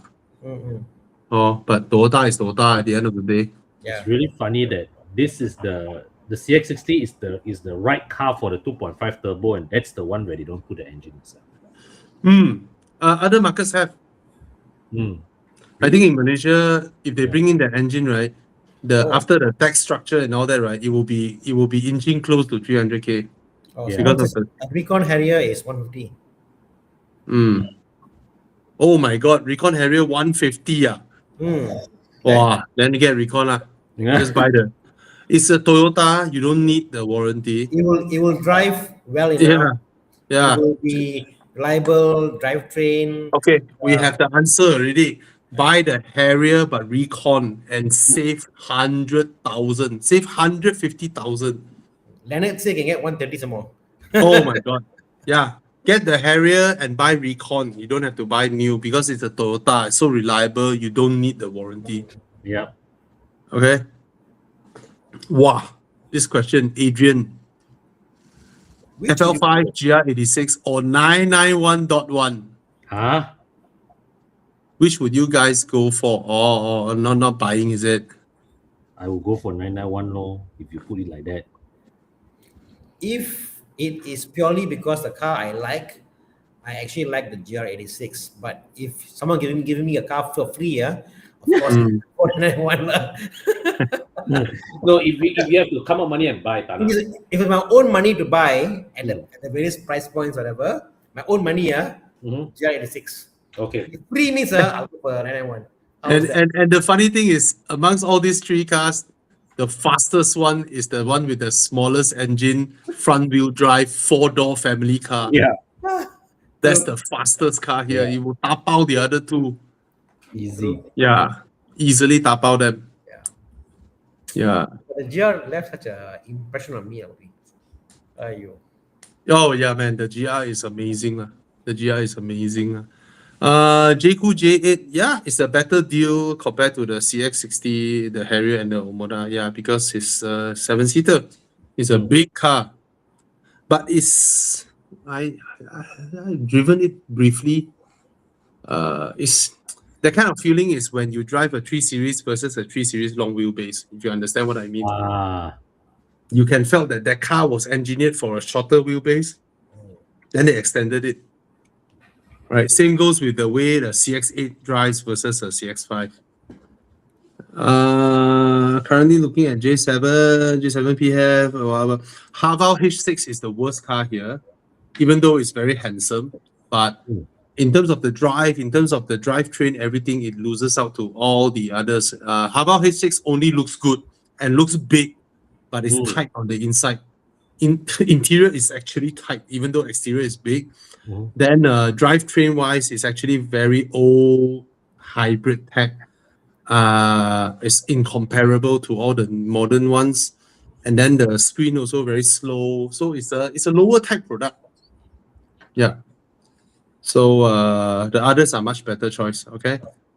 The 991.1 is 3.8 NA F1 exhaust. Yeah, sounds fast but goes slow. Okay, last question we take then before we end it. S60 T8 or G20 LCI, which is a better pick? I won't pick hybrid. Yeah. Okay. I'll go with the G20 also. Yeah. But the S60 is the better value car, Yeah, nicer interior, nicer spec, nicer sound system, much faster until 180. But Yeah. somehow the Volvo on paper is fast, but when you drive it, it doesn't give you the sensation of speed. Yeah. Somehow, I don't feel that rapidness that you get in the 3 Series. Yeah. Power is there on paper. No matter how I push the car, there's power, but it's not like my It heart doesn't is feel like 400 Yeah, horses. yeah. It feels more like a very rapid 280 horsepower. yeah, Yeah. correct. For what It we had, doesn't feel like a 460 horsepower. yeah, and they say no, how many seconds, whatever. I don't feel it. Because after the initial pull, it no longer pulls as strong Yeah. towards the higher ranges because of the small engine and the EV. You know, EV drivetrain, they don't pull as strong once your speed climbs, ma. No, but it's the same hybrid on a 3 Series, Mm. and you can get scary. You can get scary on a 3 Series hybrid, but the same scariness is not on the S60. Although the S60 is more powerful than the F30. And you know what's funny, Tana? What? There is no sanction method to calculate hybrid horsepower. Oh, So some car makers who are more they add serious, up only, right? some car makers who are more serious, they do the calculation based on the combined output. Some just take two numbers and add and then market. Yeah. I And remember Volvo is the latter. I always felt the Volvo like okay lah, it's adequate, but I don't feel it's Yeah. crazy for It what. doesn't feel like Because 400 horsepower. your actual outcome, there will be cannibalization, ma, Yeah. right? Because both are combined and then output, ma. But they just take the figure of this and figure of this, and then they add and then they market. But you know, right, the Volvo by right should have at least 300 horsepower. At least. But it's heavier. Through engine. But it's heavier, Bobby. That's a con. Heavier. But if you do an acceleration test, right? If you use the S60 T8, you do a traffic light green light with a 991.1, right? It will tap out the 991. And then it depends on where is the next traffic light. Because the 991 will come. Yeah, if the next traffic light is very near, then the Volvo wins. You know, the initial is actually very fast. I did one with Rachel with the XC60. Correct. What the fuck, my car? Wow, then the XC60 zao already. Like, what the hell? When we go for the Volvo test drive, whatever, we test drove, what car is that? That's the EV, the XC40. XC40 EV, yeah. XC40. So no, yeah, no, the other one. Okay, XC40 versus the V60. So we Yeah. drag race both the cars. Yes, Yeah. fast. Mm. When you really push, like open whatever. Yeah. Somehow on the V60, it felt a little more safer. I don't know why. Yeah. Yeah. You know? But okay, for those who are looking at S60 T8, right? 2021 year make, there is a certain batch whereby you get Google infotainment system, which is damn good, but you don't have the 180 km/h speed limit.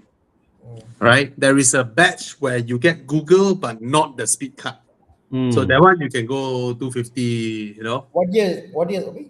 21. 2021 I see now a 2022 V60 T8. speed cut. I know, but it's only 135. But there are people who claim they can remove the speed cut. So, which is good if you remove the speed cut, because 180 really potong steam. Yeah. Especially when you are tailgated by a Myvi. Yeah. Yeah. Pretty annoying. Okay, let's finish up lah, huh? Okay, F10 535i is a good deal. Oh yeah. Should I just go for the 2 liter? If you don't need the 3 liter, why you want the 3 liter? Right? If you don't need it, The I F10 personally sweet spot find- is the I 528. personally find the 535 a bit nose heavy. Whereas yeah, for- it is. the front is a bit nose heavy. Yeah. The dynamics of the car, somehow the F10 behave better in the N20 engine. Yes. I don't know yes. The Yes. the 528 2.0 actually is the sweet spot of the F10 range. Yep. Yeah. Same like the Macan. The Macan 2 liter is so much nicer than the 3.6. Yeah. Yeah. And you can tune the N20 to get more power. The car's rapid, car's powerful, all that Yeah. stuff. Yeah. 535, I feel if you buy 535, you must commit to coilovers. You must lower your car. You must make it stiffer in the front to compensate for the weight. You must do all the modification, but it won't be comfortable. 535 is a car, right? You buy because you memang like want to show the world that you are above a 5. No, I think it is. I think it is. You must put a M Sport suspension. You must modify the car to make it cater for the weight. Yeah. The 4-port is nicer actually. Yeah, the 4-port, the The 4-port, not lethargic. Sorry, I want to clarify here. 535 memang powerful. It's a powerful car compared to the 520. But the 4-port rev faster. You feel happier. It's Yeah. nicer, Tana. simple, chilling. Tana, my 6 Series can put the B48 or not? don't lah. Can. Hey, B48 beats the N55, Yeah. right? The B48. Oh, I tell you, I'm now waiting for half cut from Japan to drop in price. I want to buy a B58 to put to my F30. Oh, so my car can put B58 also. Can. That one can. Wow, I love that, Imagine, man. Bobby, you tune your car, let's say 400 horsepower, 400 horses on your car. B58. No, my one is already tuned stage 1. My one is already 400 horsepower, but N55. Different line. Yeah, but if I can put B58, wow, B58 is gold, man. Yeah. Okay, really last one, 150. No lah, you find your car first, then we help you. We help you with the choice between two. Okay, 987.2 cash buy, or go for GR86. GR86 manual. Okay. Thoughts on the new Honda Prelude? Blech. I don't know what's the price yet. Honda teased it. They say open for booking. Yeah. Anyway, last one. CLS. CLS 63. I'll buy CLS. Okay. Not Yeah, for all CLS. I think it's a better sounding car. Yeah. Yeah. Yeah, we all prefer the car that is not as good, but it's more special. It's more special. That Mercedes engine is more special than the the lethargic 4.4 V8 twin Yeah. turbo M6. This is the is this the 6.2 or the 5.5? This 6. We wouldn't know. No, it should be the 5.5. It should be the 5.5.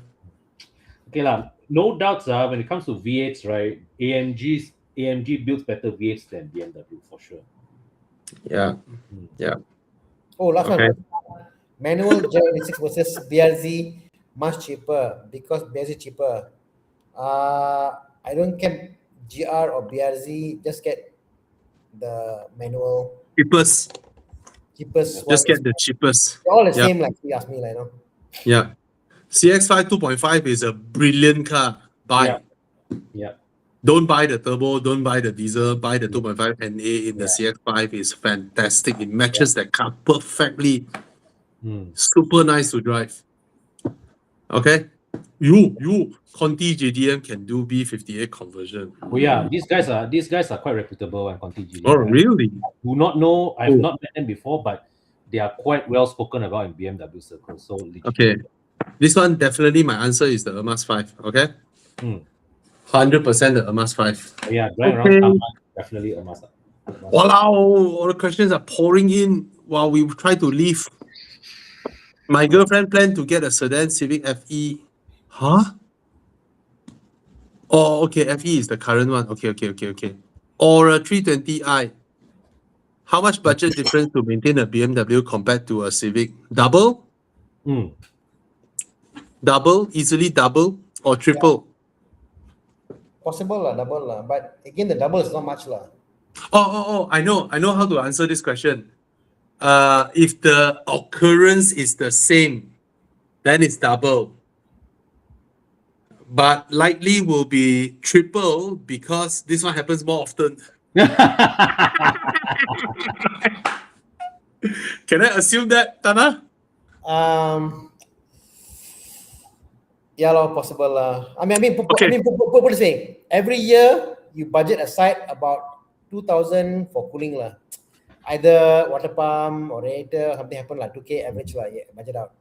That is already twice what you spend on the Civic already. Yeah. Bro. Your brake pads, you're gonna spend 3 more times more than the Civic. Bro, wait, it's a 6-year-old BMW. Yeah. Reminder first, it's a 6-year-old BMW. You Very will- like You will spend more lah, definitely. very likely the car would have almost hit 100,000 mileage. Yeah. So I would just answer it this way. Your first 2 years will be higher. Hmm. But let me help you in another way. PM our Facebook Horizon. We can help you extend the warranty. Yeah. Hmm. Right? We help you extend the warranty. At least you have a peace of mind. Yeah. That means you maintain the car normally, change your engine oil and all that. But the big ticket item, the warranty will cover it. Yeah. Okay? Then Yeah. every year you have to pay for the warranty lah. But at least you know whatever that is written there, the big ticket item is covered. Yeah. That will help people like you who is buying a car that is out of warranty but not too old yet. Then we can help you. That's the reason we are here. So do know this. You can PM us at Horizon.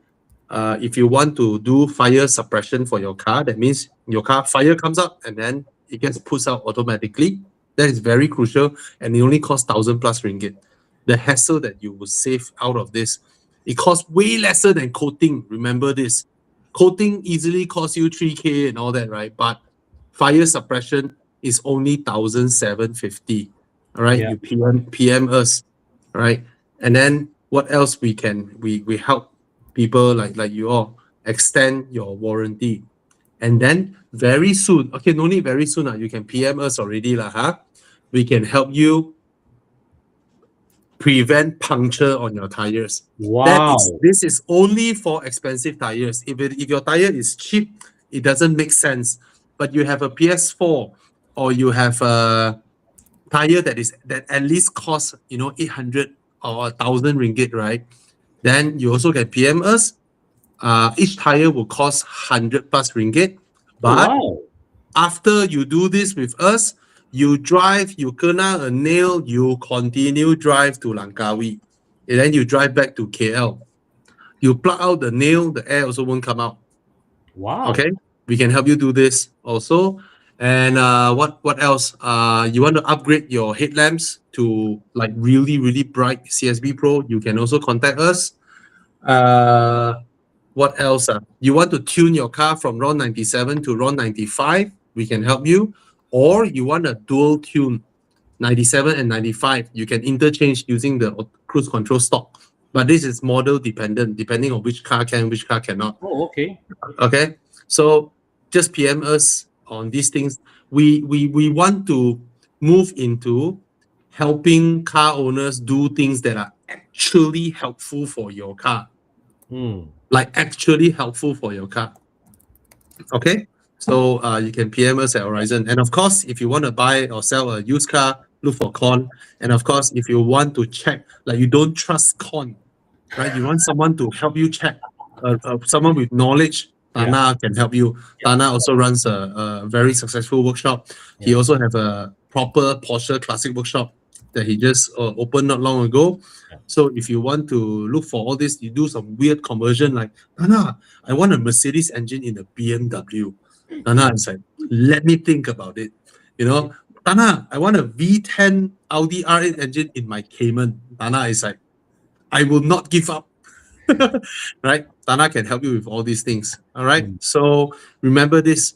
We are actually not just here to give you honest car reviews that I always do, but all we are doing at Horizon is to help car owners buy the right car and help you with all these useful Take care things of that cars. yes, Yeah. to take care of your car, sell your car, inspect your car, all these things. Yeah. All right. Actually, Bobby, can I just add something to what you said just now about if in case you don't trust Con or whatever, right? I just want to say this one thing also. It doesn't matter whether you trust the seller or not. Even even if you're dealing with a trustworthy seller, right? When you buy a used car, you should always inspect it. Yeah. In fact, when somebody buys a car from me, right, I will also tell the fellow you want to send to a workshop and inspect, because there's sometimes that even an honest seller may not be aware of an issue. You want to, like I always say, a good reputable seller may also accidentally got a problematic car. Correct. Right? Correct. The worst dealer may also sometimes lucky get a very good car with a very bad dealer. Yes. Right? Yeah. So but good or bad, always follow the car, not the dealer. Because you only need to deal with the dealer at max 2 months from you seeing the car, negotiate price, to buying and settling everything. At best, you only need to face him for 1 or 2 months only. All right. So okay lah. That's it. And I hope we managed to help you all. And if you all like us, follow us, subscribe, and we don't mind super chat. Okay. Cheers. Good night, Tana. Good night, Con. Thank you, guys. Chiang. Everyone, have a great week ahead. Yep. Yep. Good night.